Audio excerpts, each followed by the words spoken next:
योगेन चित्तस्य पदेन वाचां मलं शरीरस्य च वैद्यकेन योपाकरोत्तं प्रवरं मुनीनां पतञ्जलिं प्राञ्जलिरानतोऽस्मि।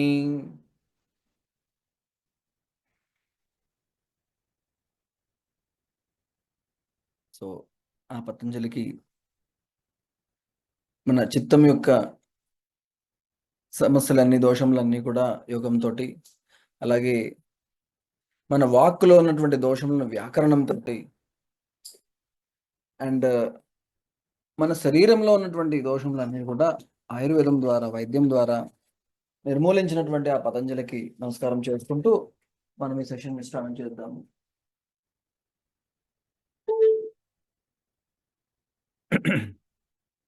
నిన్న మనం అనుకున్నాం we are what we eat what we are అని. మనం ఏవి తింటే అది అవుతాము, ఏది అయితే అది తింటాము. ఏది తింటే అది అవుతాము, ఏది అయితే అది తింటాము.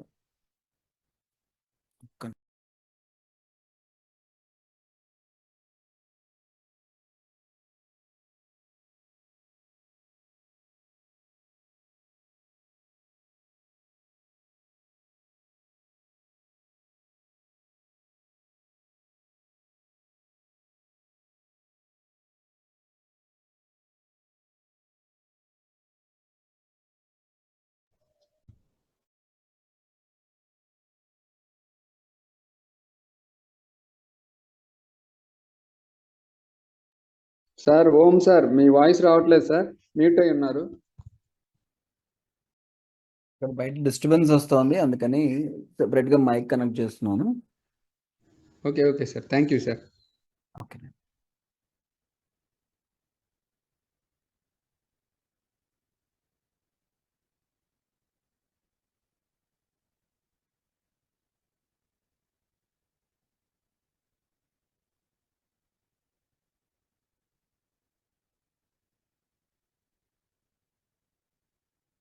ఇప్పుడు నా మాట క్లియర్గా ఉందండి? ఎస్ సార్, వస్తుంది సార్. ఓకే. సో మనం ఏం తింటే అది అవుతాము, ఏదైతే అది తింటాము. అంటే చక్కటి ఆహారం తీసుకుంటే చక్కటి మానసిక స్థితిలోకి వెళ్తాము, అండ్ చక్కటి మానసిక స్థితిలో ఉంటే చక్కటి ఆహారాన్ని తీసుకోగలిగేటువంటి శక్తి వస్తుంది అనమాట. అదే మనం డిస్టర్బ్డ్గా ఉంటే అన్హెల్తీ ఫుడ్ని తీసుకుంటాం. సో ఇది అక్కడ ఉద్దేశం అనమాట. అన్హెల్తీ ఫుడ్ గురించి మనం చెప్పుకున్నాం. బాగా ఓవర్గా ప్రాసెస్ చేసింది, నిల్వ ఉంచినటువంటిది, బాగా ఓవర్గా ఫ్రై చేసినటువంటిది, రెండోసారి వేడి చేసినటువంటిది, బాగా మసాలా వేసినటువంటిది, ఆయిలీగా ఉండేటువంటిది, ఫైబర్ తక్కువగా ఉన్నటువంటిది, ఏదో ఒకే రకమైన ఆహారాన్ని రోజు తీసుకోవడము, అలాగే రకరకాలైనటువంటి కెమికల్ ఫెర్టిలైజర్స్, అలాగే ఎరువులు వేసినటువంటి ఆహారము, ఫ్లేవర్ ఎన్హాన్సింగ్ ఏజెంట్స్ గురించి మేము చెప్పుకున్నాం. అవి చాలా ప్రమాదకరమైనటువంటి, ఇవన్నీ వేసి చేసినటువంటి ఆహార పదార్థాలన్నీ కూడా ఇవి ఏమంటాము, they are very unhealthy food items అనమాట. ఇవి తినడం వల్ల ఎన్నో రకాల జబ్బుల్ని మనమే కొని తెచ్చుకుంటున్నాం. సో అన్హెల్దీ ఫుడ్ కాకుండా హెల్దీ ఫుడ్ని మీ ఫ్యామిలీకి మీరు పెట్టగలిగితే మీ ఫ్యామిలీకి ఇచ్చేటువంటి బెస్ట్ గిఫ్ట్ అదే అనమాట.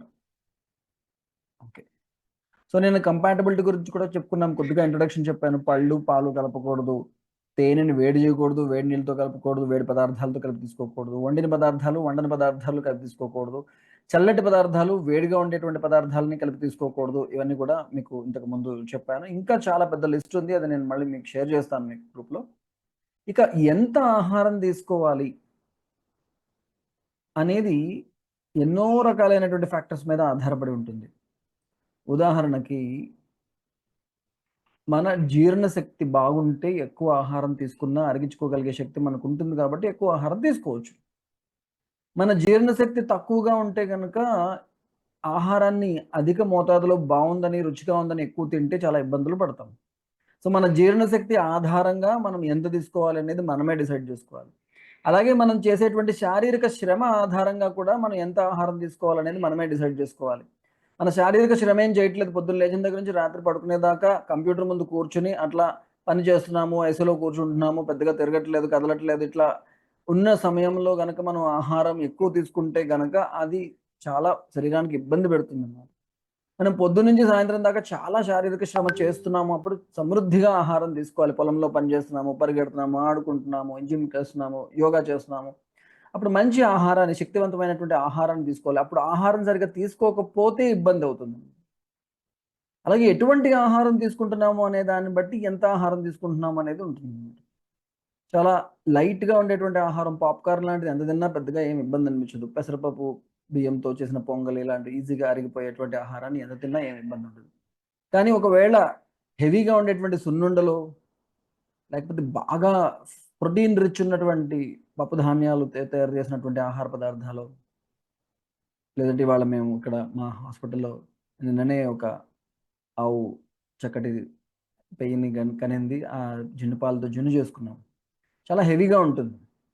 సో అలా హెవీగా ఉండేటువంటిది బాగుంది కదా, జున్ను బాగుందని ఎక్కువ తినేసాను అనుకోండి, డెఫినెట్లీ ఇబ్బంది పెడుతుంది అనమాట. సో హెవీగా ఉన్నటువంటి ఆహారాన్ని తక్కువగా తీసుకోవాలి. లైట్గా ఉండేటువంటి ఆహారాన్ని కొంచెం ఎక్కువ తీసుకున్నా కూడా పర్వాలేదు. అలాగే ఎప్పుడు తింటున్నాము అనేది కూడా చాలా ఇంపార్టెంట్ అనమాట.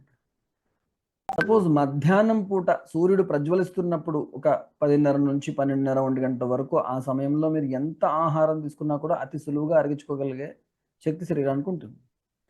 అదే గనక మీరు రాత్రి పూట సూర్యాస్తమయం అయిపోయిన తర్వాత, సూర్యుడు అస్తమించిన తర్వాత మన జాఠరాగ్ని చాలా వీక్‌గా ఉంటుంది కాబట్టి, అంత ఎక్కువ అగ్ని ఉండదు కాబట్టి, ఆ సమయంలో చాలా ఎక్కువ ఆహారాన్ని తీసుకుంటే గనక శరీరానికి ఎక్కువ ఇబ్బంది పెట్టిన వాళ్ళవుతారు. అందువల్ల మధ్యాహ్న భోజనం చాలా హెవీ ఫుడ్ తిన్నా ఏం పర్వాలేదు.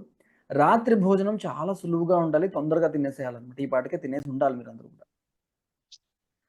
అట్లా కాకుండా మధ్యాహ్నం చిన్న క్యారేజ్ డబ్బాలో, టిఫిన్ బాక్స్‌లో కొంచెం ఆహారం తీసుకువెళ్ళి, రాత్రి ఇంటికొచ్చిన తర్వాత బాగా సుష్టుగా భోంచేస్తున్నారు అంటే గనక కంటిన్యూస్‌గా మీరు శరీరాన్ని ఇబ్బంది పెడుతున్నారు అని అర్థం.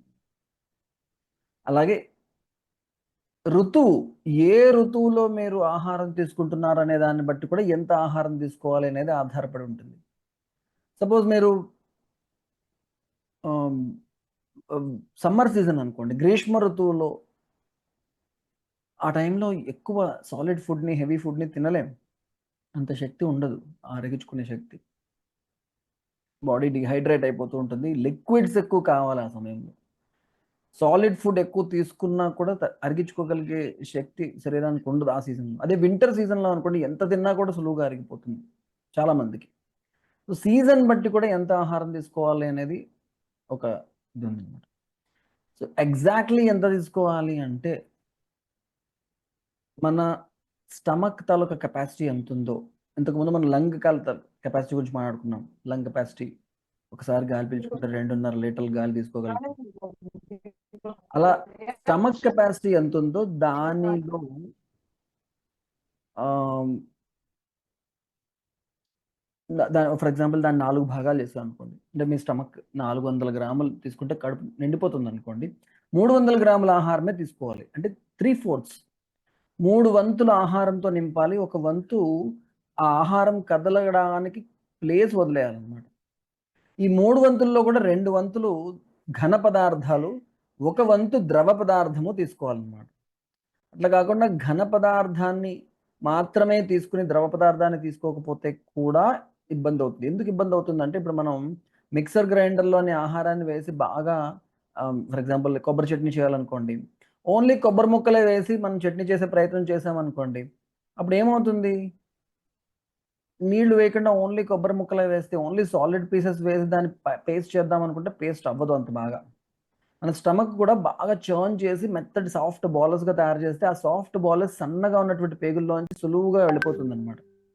అలా సులువుగా వెలిగిపోయేలాంటి పేస్ట్ ఫుడ్‌ని తయారు చేయాలి అంటే, బాగా చర్నింగ్ చేయాలి అంటే, దానికి మనం మంచి ఆహ్, ఓ మిక్సర్ గ్రైండర్‌లో లేకపోతే కొబ్బరి ముక్కలతో పాటు కొంచెం నీరు కూడా పోస్తాము. అట్లా సాలిడ్ ఫుడ్, లిక్విడ్ ఫుడ్ 2 తీసుకోవాలనమాట.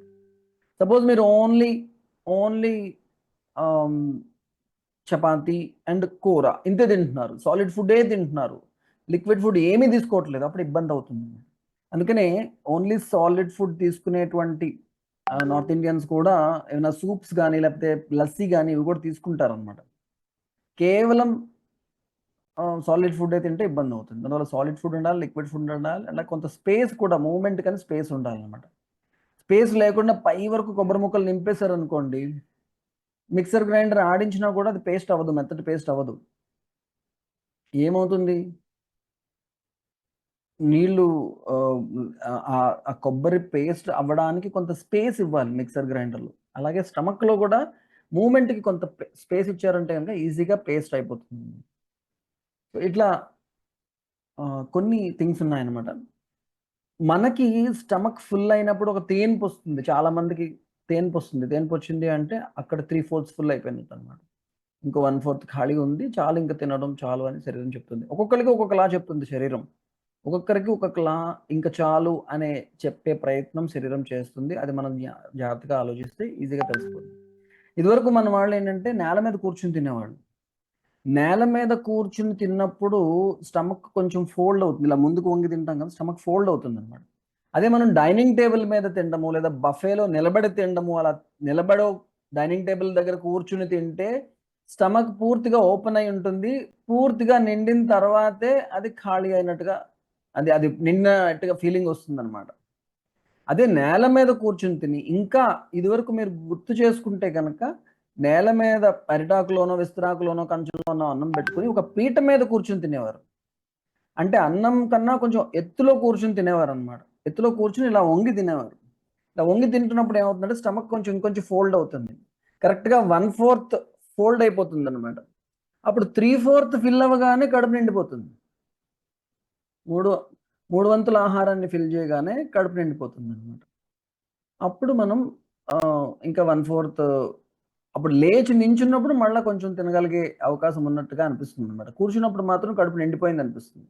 అలా కడుపు నిండిపోయిందనిపించినప్పుడు కిందన కూర్చొని తింటున్నప్పుడు కడుపు నిండిపోయింది అనిపించేస్తే అక్కడితో ఆపేసేయాలనమాట. సో, ఇట్లా కొన్ని సింపుల్ సిగ్నల్స్ ద్వారా శరీరం ఇంక చాలు అని చెప్తుంది. అది మనం పట్టుకుంటే గనక ఒక్కొక్కరికి ఒక్కొక్కలా చెప్పొచ్చనమాట. అందరికీ తేన్పు రావాలనే లేదు. ఒక్కొక్కరికి ఒక్కొక్క విధంగా శరీరం చెప్తుందనమాట. మీకు మీ శరీరం ఏ విధంగా చెప్తుందో మీరు కొంచెం సటిల్‌గా గమనించే ప్రయత్నం చేస్తే గనక ఖచ్చితంగా మీకు అర్థమైపోతుంది. ఆహా! నా శరీరం ఇంక చాలు అని చెప్తోంది అని. దాని ప్రకారం మనం ఎంత తీసుకోవాలి అనేది మనం డిసైడ్ చేసుకోవచ్చనమాట. ఓకేనా అండి? అలాగే ఈ ఆహారాన్ని సంస్కరించుకోవడం. ఎట్లా వండుకోవాలి? ఎట్లా వండుకోవాలి అంటే ఫ్రెష్‌గా అప్పటికప్పుడు వండుకోవాలి. అండ్ మన శరీర ప్రకృతి ఆధారంగా మనకి ఫర్ ఎగ్జాంపుల్ మనం బాగా వాత ప్రకృతి వాళ్ళనుకోండి, రూక్షగుణం ఎక్కువుంది. కొంచెం స్నిగ్ధంగా ఉండేటువంటి తైలము, ఘృతము ఇలాంటివన్నీ వేయాలనమాట. ఓకే. అదే మనం బాగా కఫ ప్రకృతి వాళ్ళనుకోండి, చాలా ఆహ్, ఏమంటారు విపరీతమైనటువంటి ఆహ్, స్నిగ్ధత్వం ఆల్రెడీ శరీరంలో ఉంటుంది. కఫ ప్రకృతి ఉన్న వాళ్ళకేంటంటే బాగా స్పైసెస్, స్టిమ్యులెంట్స్ యాడ్ చేయాల్సిన అవసరం ఉండదు. కొంచెం ఎక్కువగా మనం రెగ్యులర్‌గా వాడే మసాలాల కన్నా కొన్ని ఎక్కువ స్పైసీ ఫుడ్స్ ఎక్కువ తీసుకోవాలి. స్టిమ్యులెంట్స్ తీసుకోవాలి. ఆ కఫాన్ని కరిగిచ్చేటువంటి వీర్యం ఉన్నటువంటి ఆహారాన్ని తీసుకోవాలి. అయితే ఇంట్లో ఐదుగురున్నారనుకోండి. ఐదుగురికి 5 రకాల ప్రకృతులున్నట్టే 5 రకాల వంటలు వండలేం గదండీ! అని చాలామందంటారు. అందుకని ఫస్ట్ మనం ఏ ప్రకృతికి ఎటువంటి ఆహారం అయితే సూటబుల్‌గా ఉంటదో మనం తెలుసుకొని, మన ప్రకృతి ఏంటో మనం తెలుసుకుంటే, దాని గురించి మళ్ళా డీటెయిల్‌గా చెప్తాను నేను. తెలుసుకుంటే అప్పుడు 5 రకాల వంటలు వండక్కర్లే. ఆ వండిన వంటని చిన్న మార్పుల ద్వారా ఒకరికి నెయ్యి ఎక్కువ వేయడం, ఒకరికి కొంచెం మిరియాల పొడి కలపడం, ఒకరికి కొంచెం చలవ చేసే విధంగా ధనియాల పొడి కలపడం. ఇలా కొన్ని సింపుల్ చేంజెస్ చేయడం ద్వారా అందరి ప్రకృతికి అనువుగా ఉండేలాంటి ఆహారాన్ని మనం తీసుకోవచ్చనమాట. ఓకే. యెదల వెంకట సుబ్బారావు గారన్న మీరు ఏదో మాట్లాడుతున్నారా ఏంటో నాకు అర్థం కావట్లేదు. ఇందాక నుంచి మీ నోరు కదులుతోంది. నాకు డిస్ట్రాక్టింగ్‌గా ఉన్నది. ఓకే. సో, అలాగే ఇక వంట వండుకోవడానికి ఎంత మాత్రం గూడా ఈ మసాలా పొడులు దాంట్లో బయట దొరుకుతున్నటువంటి మసాలా ప్యాకెట్స్‌లో ఫ్లేవర్ ఎన్హాన్సింగ్ ఏజెంట్స్ కలిపేస్తున్నారనమాట. అవి కలపడం వల్ల అవి చాలా రుచిగా ఉన్నట్టు అనిపిస్తున్నాయి. తిన్న తర్వాత అన్నీ ఒకే టేస్ట్ అనిపిస్తాయి. ఏ కూర తిన్నా ఆ మసాలా టేస్టే వస్తుందనమాట. సో, అలాంటి టేస్ట్ ఎన్హాన్సర్స్, ఫ్లేవర్ ఎన్హాన్సింగ్ ఏజెంట్స్‌ని వాడకుండా రుచిగా వండుకునే ప్రయత్నం చేయాలన్నమాట. అండ్ వండుకోవడానికి అల్యూమినియం గిన్నెలు వాడవద్దు. ఎంత మాత్రం అల్యూమినియం గిన్నెలు వాడొద్దండి. అల్యూమినియం గిన్నెల్లో international agency for research in cancer అని ఒక సిస్టర్ కన్సర్న్ ఆఫ్ ప్రపంచ ఆరోగ్య సంస్థ ఉన్నది. ఈ ప్రపంచ ఆరోగ్య సంస్థ వాళ్ళు ఈ ఏజెన్సీకి ఏం చెప్పారంటే, ఎందువల్ల క్యాన్సర్ వస్తుందో మీరు రిసర్చ్ చేసి కనుక్కొని ఆ రిసర్చ్‌ని అందరికి అందేలాగా మీ వెబ్‌సైట్‌లో పెట్టండి అని చెప్పారనమాట. వీళ్ళు రిసర్చ్ చేస్తున్నారు. ఎన్నో సంవత్సరాల నుంచి చేస్తున్నారన్నమాట. ఆ రిసర్చ్ ఫైండింగ్స్ అన్నీ కూడా వాళ్ళ వెబ్‌సైట్‌లో ఉంటాయి. అందులో కేటగరీ ఫస్ట్ కేటగరీలో ఏంటంటే ఖచ్చితంగా వీటి వల్ల క్యాన్సర్ వస్తుంది అని కన్ఫర్మ్ అయిపోయినటువంటి కార్సినోజన్స్ తాలూకా లిస్ట్ ఉంటుంది. కేటగిరీ బి వీటి వల్ల కూడా క్యాన్సర్ రావచ్చు. కేటగిరీ సి ఇది క్యాన్సర్ కలిగే అవకాశం ఉన్నది, ఇంకా రీసెర్చ్ జరుగుతోంది. ఇలా ఇలా కేటగిరీస్ ఉన్నాయి. అందులో ఫస్ట్ కేటగిరీలో ఖచ్చితంగా క్యాన్సర్ కలిగించేటువంటి కేటగిరీలో అల్యూమినియం ఉంటుందండి. సో ఈ అల్యూమినియం పాత్రల్లో కనుక మీరు అన్నం వండుకుంటే, కూర వండుకుంటే, రకరకాల ఆహార పదార్థాలని వండుకుంటే ఆ అల్యూమినియం ఆహారంలోకి వెళ్ళి ఈ ఆహారం నుంచి మీ శరీరంలోకి చేరి మీ కణాల్లోకి దూరి ఈ కణాల్లో ఉన్నటువంటి డిఎన్ఏ లెవెల్లో మార్పులు తీసుకొచ్చి ఆ మార్పులు జరగడం వల్ల ఆ బ్లూ ప్రింట్ అయినటువంటి డిఎన్ఏ మార్పులు రావడం వల్ల వచ్చేటువంటి కణాలన్నీ కూడా క్యాన్సర్ కణాలుగా మారిపోయి ఆ క్యాన్సర్ కణాలు విపరీతంగా పెరిగిపోయి క్యాన్సర్ లాంటి భయంకరమైన జబ్బులు వచ్చే అవకాశం ఉంది. కాబట్టి మీ ఇంట్లో అల్యూమినియం పాత్రలు ఉంటే కనుక ఈ రోజే ఆ పాత్రలన్నీ తొలగించండి. మార్కెట్లో ఇచ్చేసి కొంచెం డబ్బులు తిరిగి వస్తాయి. ఆ డబ్బులతో చక్కగా ఇత్తడి పాత్రలు, కంచు పాత్రలు, మట్టి పాత్రలు, పింగాణి పాత్రలు, ఇలా రకరకాలైనటువంటి పాత్రలు ఎన్నో ఉన్నాయి. ఐరన్ పాత్రలు లేదా మంచి క్వాలిటీ సర్జికల్ స్టీల్ పాత్రలు, ఇలాంటి పాత్రలు తీసుకుని వాటిని వంట వండుకోవడానికి వాడుకోండి. ఎంత మాత్రము కూడా aluminium, plastic, non stick, plastic మేము ప్లాస్టిక్లో వండం కదండి అంటారు చాలామంది. మైక్రోవేవ్స్లో సేఫ్ అని చెప్పి ప్లాస్టిక్ కుక్వేర్ పెట్టి మైక్రోవేవ్లో పెట్టి వేడి చేస్తుంటారు అన్నమాట. అది కూడా మంచిది కాదు. ప్లాస్టిక్లో బైస్పినాల్ ఏ అనేటువంటి భయంకరమైనటువంటి కెమికల్ ఉంటుంది. అందులో ఈవెన్ నీళ్లు పోసినా కూడా, ప్లాస్టిక్లో నీళ్లు ఉంచినా కూడా ఆ నీళ్ళలోకి ఈ chemicals, nano plastic particles, micro plastic particles, ఈ బైస్పినాల్ ఏ లాంటి కెమికల్స్ ఇవన్నీ కూడా ఆహారంలోకి చేరి మన శరీరంలో ఎన్నో ఇబ్బందులు పెడుతుంటాయి. హోటల్స్లో వెళ్తే ప్లాస్టిక్ కవర్స్లో వేడివేడి కూర, వేడివేడి సాంబారు, వేడివేడి అన్నం ప్యాక్ చేసేస్తున్నారు. ప్లాస్టిక్ కాకపోతే అల్యూమినియం ఫాయిల్స్లో ప్యాక్ చేసేస్తున్నారు. అటువంటి ఆహారాన్ని తీసుకోవడం వల్ల ఎంతో ఇబ్బంది ఉంటుంది. ఎవరైనా ఇంటికి పెళ్లికో ఏదో ఫంక్షన్కో వెళ్తే ఒక ప్లాస్టిక్ ప్లేట్లో ప్లాస్టిక్ షీట్ వేసి ఆ ప్లాస్టిక్ షీట్ మీద వేడివేడి అన్నము, కూర వడ్డించి పెడుతున్నారు. ఇది చాలా దారుణం అండి. ఒకప్పుడు చక్కగా అరిటాకులు, విస్తరాకుల్లో వేసేవారు. పోనీ అరిటాకులు, విస్తరాకులు పోయి స్టీల్ కంచాలు వచ్చాయి. స్టీల్ కంచాల్లో పోనీ వడ్డించినా కూడా పర్వాలేదు. కొంతమందికి హోటల్స్లో మధ్యవరకు ఏంటంటే పింగాణి కంచాలు ఉంటాయి చక్కగాను. ఆ పింగాణి గ్లాస్ కంచాలు అవి కూడా ఓకే. ఇంకా కాస్త డబ్బులున్న వాళ్ళు వెండి కంచాల్లో తినేవారు. అత్తగారు అల్లుడికి వెండి కంచం మధ్యలో బంగారపు పువ్వు వేసి ఇచ్చేవారు అంట. అలాంటి వెండి కంచంలో తిన్నా కూడా మంచిది. కానీ ఇప్పుడు ఏంటంటే ప్లాస్టిక్ కంచాలలో ప్లాస్టిక్ షీట్లు వేసి అందు మీద వేడివేడి ఆహారాన్ని పెట్టి తింటున్నారు. మీ ఇంటికి మీరేదో మంచి ఫంక్షన్ చేసుకుంటున్నారు. మీ కూతురు పెళ్ళో, మీ కొడుకు ఉపనయనమో ఏదో మంచి కార్యక్రమం జరిగితే మీరు అందరినీ ఆహ్వానించారు. వాళ్ళందరూ కూడా మిమ్మల్ని ఆశీర్వదించడానికి, మీ కొడుకుకో, కూతురుకో ఆశీర్వచనాన్ని ఇవ్వడానికి వచ్చారు. మిమ్మల్ని అందరినీ ఆశీర్వదించడానికి వచ్చినటువంటి ఆ అతిథులకి మీరు విషం కలిసినటువంటి ఆహారాన్ని పెడతారా అండి? ఎంత తప్పది. ప్లాస్టిక్ కంచంలో ప్లాస్టిక్ షీట్ వేసి అందు మీద వేడివేడి ఆహారాన్ని పెట్టారు మీకు వచ్చిన అతిథులకి అంటే మీ ఫంక్షన్లో మీరు విషం పెట్టినట్టే. మిమ్మల్ని ఆశీర్వించడానికి వచ్చిన వాళ్ళకి మీరు విషం పెడతారా? శుభమా అని మీరు ఎంతో మంచి కార్యక్రమం ఇంట్లో చేసుకుంటూ వచ్చిన వాళ్ళకి విషం పెడతారా? సో మీ ఇంట్లో ఏదైనా కార్యక్రమం జరిగితే చక్కగా కంచంలో ఒక అరిటాకో, విస్తరాకో వేసి ఆ అరిటాకులు, విస్తరాకు లేకపోతే జస్ట్ స్టీల్ కంచంలో అయినా సరే ఆహారం పెట్టండి. ఇప్పుడు బయట ఏం చేస్తున్నారంటే రెడీమేడ్ కంచాలు, డిస్పోజబుల్ కంచాలు వచ్చేసాయి. ఆ కంచం మీద ఆకు లాగా ప్రింట్ వేసి పెడుతున్నారు. ప్లాస్టిక్ ప్రింట్ అన్నమాట. చూడ్డానికి విస్తరాకులాగా ఉంటుంది లేదా అరిటాకులాగా ఉంటుంది ప్రింట్. అందులో ఆహారం పెడుతున్నారు అన్నమాట. సో అట్లాంటి వేడివేడి ఆహారాన్ని ప్లాస్టిక్లో పెట్టకూడదండి. ఎంత మాత్రం మంచిది కాదు. అలాగే నాన్ స్టిక్ కుక్వేర్, ఈ టెఫ్లాన్ కోటింగ్ ఉన్నటువంటి నాన్ స్టిక్ కుక్వేర్ ఉంటాయి కదా, తక్కువ ఆయిల్ పడుతుందని చెప్పి నాన్ స్టిక్ కుక్వేర్లో దోశలు కానీ, చపాతీలు కానీ, ఇంకా అన్నం, కూరలు అవి వండుకుంటున్నారు. కానీ ఆయిల్ కొంచెం ఎక్కువైనా మీకు ఏం నష్టం లేదు. కానీ నాన్ స్టిక్ ఏదైతే ఉందో, టెఫ్లాన్ ఏదైతే ఉందో, ఇది చాలా ప్రమాదకరం. ఇది చాలా కంట్రీస్లో బ్యాన్ చేయబడిందండి. చాలా కంట్రీస్లో నాన్ స్టిక్ కుక్వేర్ ఇప్పుడు వాడట్లే. టెఫ్లాన్ కోటింగ్ ఉన్నటువంటి కుక్వేర్ని వాడటం లేదు. మన దేశంలో ఇంకా బ్యాన్ చేయలేదు. అమెరికాలో ఒక ఫీవర్ని గుర్తించారు. ఆ ఫీవర్ పేరు టెఫ్లాన్ ఫీవర్. ఈ టెఫ్లాన్ కుక్వేర్ని మీరు పొయ్యి మీద పెట్టినప్పుడు పొగలు వస్తే కనుక ఆ పొగల్ని పీలిస్తే ఫీవర్ వస్తుంది. ఆ ఫీవర్ పేరు టెఫ్లాన్ ఫీవర్. మనకు కూడా వస్తుంది కానీ అది మనం దానివల్ల వచ్చిందని తెలియదు చాలా మంది ఆడవాళ్ళకి. పాపం ఫీవర్ వస్తే ఫీవర్ వచ్చిందని పడుకుంటారు, కానీ అది టెఫ్లాన్ ఫీవర్ అని తెలియదు వాళ్ళకి. టెఫ్లాన్ ఫీవర్ దగ్గర నుండి క్యాన్సర్ వరకు అనేక రకాలైనటువంటి భయంకరమైన జబ్బులను కలగజేస్తుంది. కాబట్టి ఎంత మాత్రం నాన్ స్టిక్ కుక్ వేర్లో వండుకోకూడదండి. ఇదివరకు చక్కగా ఇనప పెనాల మీద దోసలు వేసుకునేవారు, చపాతీలు చేసుకునేవారు, ఎంత చక్కగా వండుకునేవారు ఇనప గిన్నెల్లోని. ఇనప గిన్నెలు ఉంటే కనుక చక్కగా వాటిలో క్యాస్ట్ ఐరన్ కావచ్చు, మామూలు ఐరన్ కావచ్చు, వాటిలో వండుకోండి.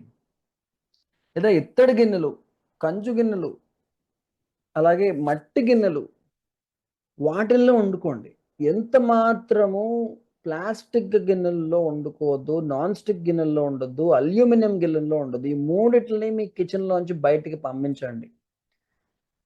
మీ కుటుంబ సభ్యులకి, మీ పిల్లలకి, మీ తల్లిదండ్రులకి మంచి ఆహారాన్ని ఇవ్వాలి, వాళ్ళు ఆరోగ్యంగా ఉండాలి, వాళ్ళు ఏ జబ్బుల బారిన పడకూడదు అని మీరు గనక అనుకుంటే ఖచ్చితంగా ఈ మూడిటిని మీ కిచెన్లోంచి తీసేసేయండి. అల్యూమినియం వద్దు, ప్లాస్టిక్ వద్దు, నాన్ స్టిక్ కుక్వేర్ వద్దు, అవి ఉంటే తీసేసేయండి మీ కిచెన్లోంచి.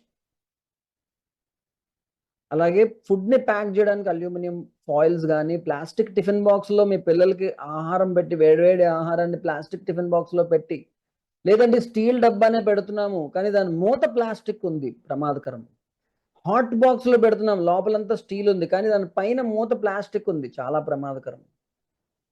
సో అటువంటి డబ్బాల్లో పిల్లలకి ఫుడ్ ప్యాక్ చేసి టిఫిన్ డబ్బాలు స్కూల్కి పెట్టి పంపించొద్దండి, చాలా ప్రమాదం. ఓకేనా? అండ్ వండుకున్న ఆహారాన్ని ఫ్రిడ్జ్లో పెడితే చాలా ప్రమాదం. ఇప్పుడు ఎండాకాలం రాబోతోంది. ఎండాకాలం రాగానే ఏం జరుగుతుంది? అందరూ ఫ్రిడ్జ్లు కొనుక్కుంటారు. పాత ఫ్రిడ్జ్లు తీసేసి ఎక్స్చేంజ్ ఆఫర్లో కొత్త ఫ్రిడ్జ్లు కొనుక్కుంటారు. చిన్న ఫ్రిడ్జ్ ఉంటే ఇచ్చేసి పెద్ద ఫ్రిడ్జ్ కొనుక్కుంటారు. ఈ ఫ్రిడ్జ్లు తయారు చేసేవాళ్ళు, అలాగే ఆ ఫ్రిడ్జ్లు అమ్మేవాళ్ళు బోల్డ్ డబ్బులు వస్తాయి కాబట్టి చాలా సంతోషిస్తారు. ఈ ఫ్రిడ్జ్లు తయారు చేసేవాళ్ళు, అమ్మేవాళ్ళు కాకుండా మరొక సెట్ ఆఫ్ పీపుల్ ఉన్నారు, ఇంకో గ్రూప్ ఆఫ్ జనాలు ఉన్నారు. వాళ్ళు కూడా ఆహా బోల్డ్ మంది ఫ్రిడ్జ్లో కొనుక్కుంటున్నారు, సూపర్ రా బాబు అని సంతోషపడే వాళ్ళు ఉన్నారు. వాళ్ళు ఎవరో తెలుసా మీకు? ఎవరైనా తెలిస్తే చెప్పండి. ఫ్రిడ్జ్లు తయారు హాస్పిటల్ వాళ్ళు సార్. డాక్టర్లు, హాస్పిటల్ వాళ్ళు. ఎవరింట్లో ఎంత పెద్ద ఫ్రిడ్జ్ ఉంటే వాళ్ళ ఒంట్లో అంత పెద్ద జబ్బు ఉంటుందని డాక్టర్లు వాళ్ళు అనుకుంటూ ఉంటారు.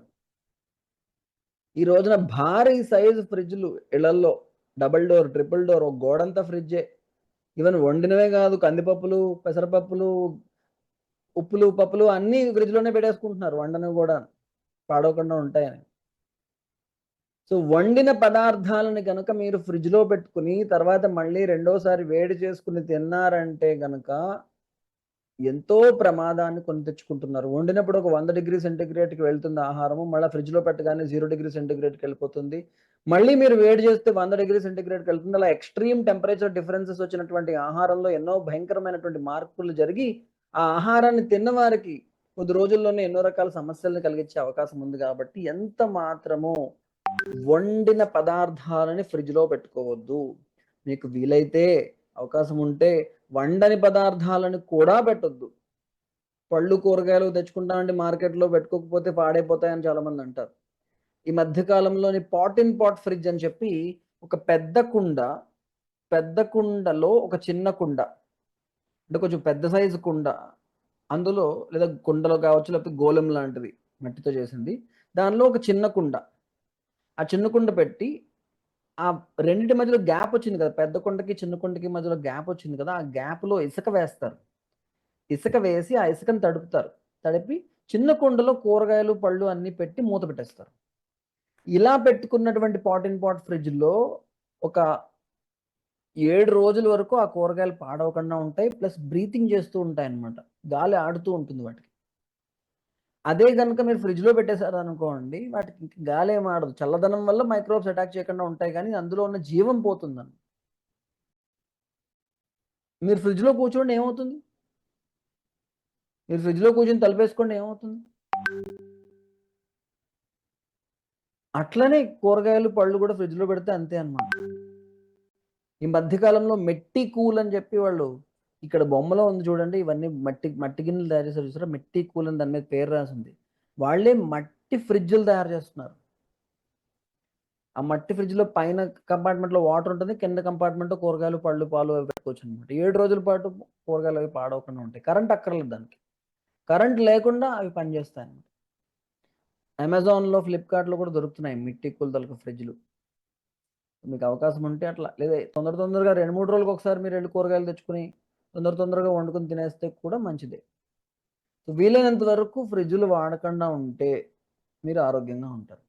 అలాగే వండుకోవడానికి కుక్కర్‌లు కూడా అన్నాన్ని వండడానికి, పప్పుని వండడానికి కుక్కర్ లేకుండా డైరెక్ట్‌గా వండుకొని, గంజిని వార్చుకుని, ఆ వార్చిన గంజిని పులియబెట్టి, ఫెర్మెంట్ చేసుకొని, కలీలాగా తయారు చేసుకొని తాగి, ఆ వార్చిన అన్నం తింటే చాలా మంచిదనమాట. మీరు ఫ్రిడ్జ్‌లో కుక్కర్‌లో అత్తెసరు వండారంటే గనక తక్కువ స్పేస్‌లో సడెన్‌గా చాలా ప్రెషర్‌లో బ్రేక్ అయిందంటే గనక ఆ రైసు దానివల్ల కూడా చాలా ఇబ్బందవుతుందనమాట. అవకాశం ఉంటే గనక చక్కగా ఎక్కువ నీళ్లు పోసి పెద్ద గిన్నె పెట్టుకొని, ఆ రైస్ అటు ఇటు కదులుతూ ఉడికేలాగా చేసి, ఉడికిన తర్వాత ఆ గంజి వార్చేసిన గంజిని పారబోయకుండా దాన్ని ఫెర్మెంట్ చేసుకొని, తయారు చేసుకొని, అది మరుసటి రోజు తాగొచ్చు. ఈ చక్కగా వార్చినటువంటి ఆహారాన్ని తీసుకుంటే గనుక మీకెంతో ఆరోగ్యం ఉంటుందండి. సో, ఓవర్‌గా ఫ్రై చేయకుండా ముద్దకూరలు వండుకొని, అందులో ఉన్నటువంటి న్యూట్రియంట్స్ శరీరానికి అందేలాగా చూసుకోవాల్సిన బాధ్యత కూడా మనదే. సో, ఇట్లా కొన్ని థింగ్స్ ఉన్నాయి. ఇంకా డీటెయిల్డ్‌గా మనం వర్క్‌షాప్‌కి వచ్చినప్పుడు డిస్కస్ చేసుకుందాము. అలాగే వండుకున్నటువంటి ఆహారాన్ని ఎట్లా తినాలి? ఇది కూడా చాలా ఇంపార్టెంట్. మన మైండ్ డిస్టర్బ్డ్‌గా ఉన్నప్పుడు, స్ట్రెస్‌లో ఉన్నప్పుడు, టెన్షన్‌లో ఉన్నప్పుడు, భయంలో ఉన్నప్పుడు, ఆందోళనలో ఉన్నప్పుడు, అలాంటి సమయంలో గనుక మీరు ఆహారాన్ని తింటే ఆహారం విషమైపోతుంది. సో, మైండ్ డిస్టర్బ్డ్‌గా ఉన్నప్పుడు ఆహారాన్ని తినకూడదు. అందుకని ఆహారం తినడం అనేటువంటి ప్రక్రియని ఒక అద్భుతమైనటువంటి ప్రక్రియగా, అన్నపూర్ణాదేవికి పూజ చేయడం లాగా ఒక చక్కటి రిచువల్ లాగా మనము చక్కగా భోజన మంత్రం చెప్పుకొని ప్రశాంతమైన చిత్తముతో ఆహారం తీసుకోవడం అనేది మన ట్రెడిషన్‌లో ఉంది. అయితే మీరు ఆఫీస్‌లో ఏదో డబ్బా పట్టుకెళ్లారు. బ్రేక్ టైమ్ దొరికింది. తిందామని కూర్చున్నారు. ఆ టైంలో బాస్ తిట్టాడో, లేకపోతే కొలీగ్‌తో ఏదో గొడవ వచ్చిందో, లేకపోతే ఇంకేదో ఇంట్లో గొడవ అయిందో, ఇలాంటి టెన్షన్స్ వల్ల వచ్చేటువంటి డిస్టర్బెన్సెస్ మైండ్ నిండా తిరుగుతున్నాయనుకోండి. ఒకసారి మనసుని గమనించుకోవాలి. ఆ మైండ్ ఎట్లా ఉన్నదని. డిస్టర్బ్డ్‌గా ఉంటే గనక, ఆ డిస్టర్బెన్స్‌లో తింటే గనక మనకి ఎన్నో రకాల సమస్యలొస్తాయి. అందువల్ల కళ్ళు మూసుకొని కాసేపు దీర్ఘమైన శ్వాసను తీసుకొని మైండ్ బాగా రిలాక్స్ అయిన తర్వాత, ఆ డిస్టర్బెన్స్ స్టేజ్‌లోంచి బయటకొచ్చిన తర్వాత అప్పుడు ఆహారం తీసుకోవాలి. టెన్షన్‌లో ఆహారం తినకూడదండి. ఎమోషనల్‌గా ఆహారం తినకూడదు. ఆ టెన్షన్ తగ్గించుకోవడానికి ఆహారం తినకూడదు. శరీరానికి పోషణను అందించడానికి మాత్రమే ఆహారం తీసుకోవాలి. చాలామంది హ్యాపీగా ఉన్నా తింటారు, బాధగా ఉన్నా తింటారు, టెన్షన్‌లో ఉన్నా తింటారు, కోపంగా ఉన్నా తింటారు. అలా తింటున్నారు అంటే మీరు సమాజ సేవ చేస్తున్నారు. సమాజంలో ఉన్నటువంటి అంటే సమాజానికి చాలా సమయాన్ని అంకితం చేసినటువంటి వైద్యులుంటారు గదా! ఆ వైద్యుల్ని మీరు పోషిస్తున్నారనమాట. మరి వాళ్ళు కూడా బతకాలి గదా! అందరూ మనం ఆరోగ్యంగా ఉంటే వాళ్ళెలా బతుకుతారు? అనేటువంటి ఒక గొప్ప ఉద్దేశ్యంతో అట్‌లీస్ట్ నేనైనా పేషెంట్‌గా ఉండి ఆ డాక్టర్‌ని బతికిస్తాను అని మీరు చేద్దాం అనుకుంటే గనక చక్కగా మెంటల్ డిస్టర్బెన్స్ ఉన్నప్పుడు అప్పుడు మీరు భోజనం చేయండి. దానివల్ల మేము బెనిఫిట్ అవుతాం. నాకు చాలామంది పేషెంట్‌లొస్తే బాగా డబ్బులొస్తాయన్నమాట. ఎంతమందికి జబ్బులుంటే అంత డబ్బులొస్తాయి డాక్టర్‌లకి. ఓకే. సో, మీరు ఆరోగ్యంగా ఉండాలంటే గనక ఉండాలి అని అనుకుంటే గనక మెంటల్ డిస్టర్బెన్స్ ఉన్నప్పుడు డిస్టర్బెన్స్‌తో తినొద్దు. ఇంట్లో కూడా గొడవ ఆడుకుంటూ పిల్లల్ని తిడుతూ తండ్రి, భార్యని తిడుతూ భర్త, భర్తని తిడుతూ భార్య మైండ్‌లో డిస్టర్బెన్స్ పెట్టుకొని చాలా టెన్షన్‌లతో ఆ టైంలో ఆహారం తిన్నారంటే గనక చాలా ఇబ్బంది పడతారు. ప్రశాంతమైనటువంటి వాతావరణంలో, ప్రశాంతమైనటువంటి మనస్సుతో ఆహారాన్ని తీసుకోండి. అప్పుడు బావుంటది. అండ్ బాగా మెత్తగా నమిలి తినండి. ఆ తింటున్నప్పుడు ఏ విధమైన డిస్ట్రాక్షన్స్ పెట్టుకోవద్దు. అజల్పన్ అహసన్ తన్మనా భుంజిత అన్నారు. అంటే మాట్లాడకుండా, నవ్వకండా, ఫోను చూడకండా, టీవీ చూడకండా, ఏమీ ఆలోచించకుండా పూర్తి ఏకాగ్రతని ఆహారం మీద మాత్రమే పెట్టి, ఫుల్ ఫోకస్‌తో ఆహారం తీసుకోండి. అలా తీసుకుంటే ఆ ఆహారం అమృత తుల్యమవుతుంది. ఏం తిన్నా కూడా అది శరీరానికి వంట పడుతుంది. శరీరానికి ఆరోగ్యాన్ని ఇస్తుంది. శరీరానికి ఏ ఇబ్బంది పెట్టకుండా చూసుకుంటుంది. అటువంటి ఆహారం తీసుకోండి. అండ్ ఆహారం తీసుకుంటున్నప్పుడు చక్కగా ఆహ్, నమిలి తినండి. మెత్తగా నమిలి తినండి. సమయానికి తినండి.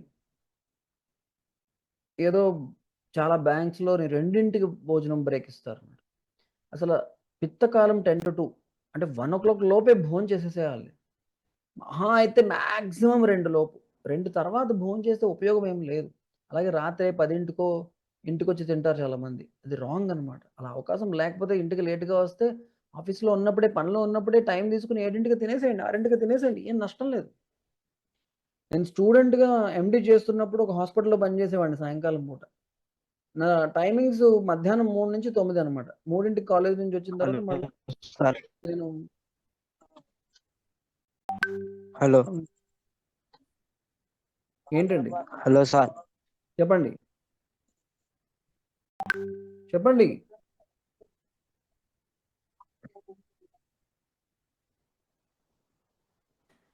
సో 9కి నాకు నా హాస్పిటల్ అయిపోయేది. కానీ నేను కాలేజ్ నుంచి రాగానే వేడివేడిగా చపాతీలు చేసుకొని ఒక హాట్ బాక్స్‌లో పెట్టుకొని వెళ్ళి 6:30 ఆ టైంలో తినేసేవాడిని. లేదా మాక్సిమం 7 లోపు తినేసేవాడిననమాట. ఆ టైం దొరికిన దాన్ని బట్టి. సో అక్కడుండే నర్సులు వాళ్ళందరూ చెప్పేవారు, "ఏంటి సార్ ఇక్కడ హాస్పిటల్‌లో అంతా ఇన్ఫెక్షన్‌లు పేషెంట్లు ఉంటారు. ఇక్కడ తింటారేంటి? 9కి మీకు డ్యూటీ అయిపోతుంది కదా! వెంటనే వెళ్ళిపోతారు కదా! దగ్గరే కదా మీ రూము. రూమ్‌కెళ్ళిపోయి తినొచ్చు కదా!" అని అనేవారు.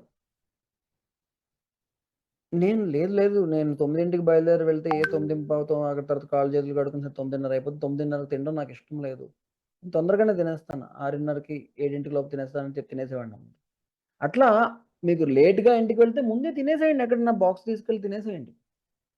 సమయానికి తింటే సులువుగా అరుగుతుంది. శరీరానికి వంట పడుతుంది. ఎప్పుడో తింటే సమయం దాటిపోయినాక తింటే కడుపు నిండొచ్చు. కానీ శరీరానికి పోషణ ఉండదు.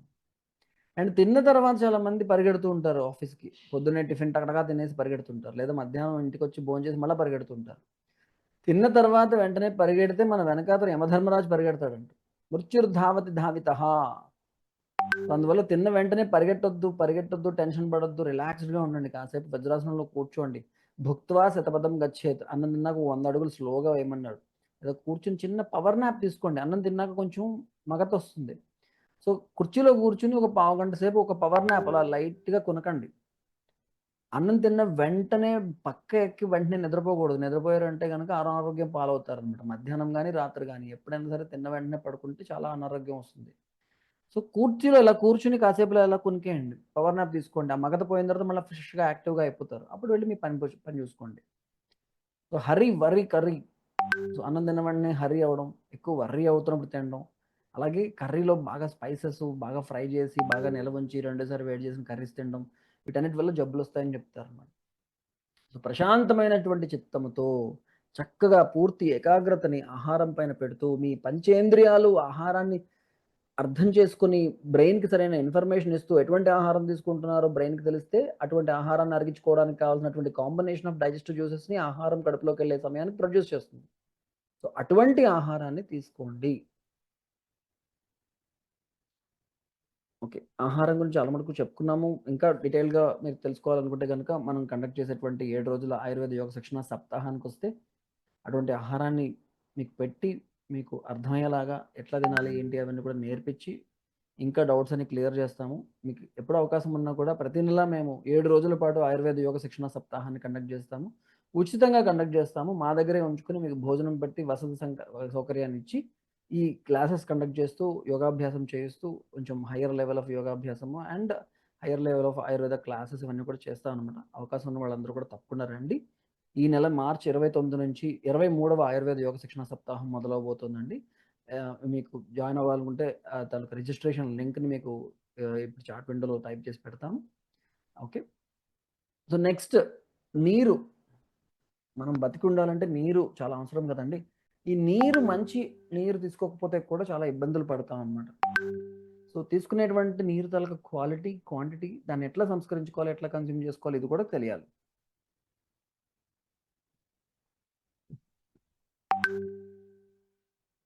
ఇందాక నేను చెప్పాను కదా! నీటిలో బైస్ఫెనాల్ ఏ,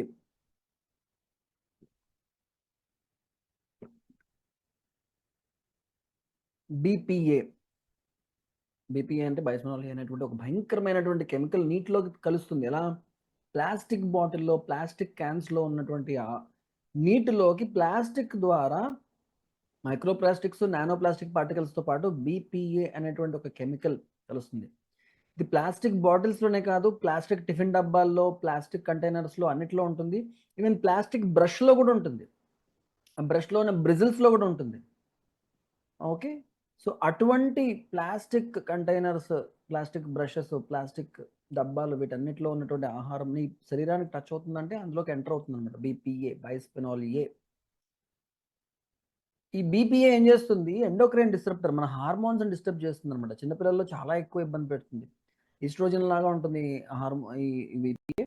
అందువల్ల ఈస్ట్రోజన్ శరీరంలో తయారైంది అనుకుని శరీరంలో తయారీ తగ్గించేస్తుంది అనమాట. ఒబేసిటీ వచ్చేస్తుంది, న్యూరలాజికల్ డిజార్డర్స్ వచ్చేస్తాయి, బ్రెయిన్ సంబంధించిన ప్రాబ్లమ్స్ వస్తాయి, థైరాయిడ్ ప్రాబ్లం వస్తుంది, breast cancer, prostate cancer, neuroblastoma లాంటి భయంకరమైన క్యాన్సర్స్ వచ్చే అవకాశం ఉంది.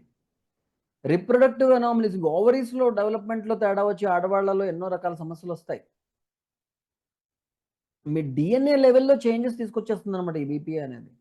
గుండె జబ్బులు, డయాబెటీస్, ఇంకా రకరకాలైనటువంటి సమస్యలు బారిన పడడానికి కారణం బైస్ఫెనాల్ ఏ అనేటువంటి కెమికల్ ఉన్నటువంటి నీరు తాగడమే. మనకే కాకుండా ఈ ప్లాస్టిక్ కలిసినటువంటి నదులలో, చెరువులలో, సముద్రాలలో ఉన్నటువంటి జలచరాలకు కూడా వాటి గ్రోత్, వాటి రిప్రొడక్షన్, వాటి డెవలప్మెంట్లో కూడా తేడాలు వస్తాయి. వాటిల్లో కూడా జబ్బులు వస్తాయి. మళ్ళీ వాటిని మనం తింటే మనకు కూడా జబ్బులు వస్తాయి. ఇలా ఎన్నో రకాల సమస్యలకు కారణమైనటువంటి ప్లాస్టిక్ని వీలైనంత వరకు దూరంగా పెట్టుకోండి. అట్లీస్ట్ మీరు తినే పదార్థాలకు ప్లాస్టిక్ తగలకుండా చూసుకోండి.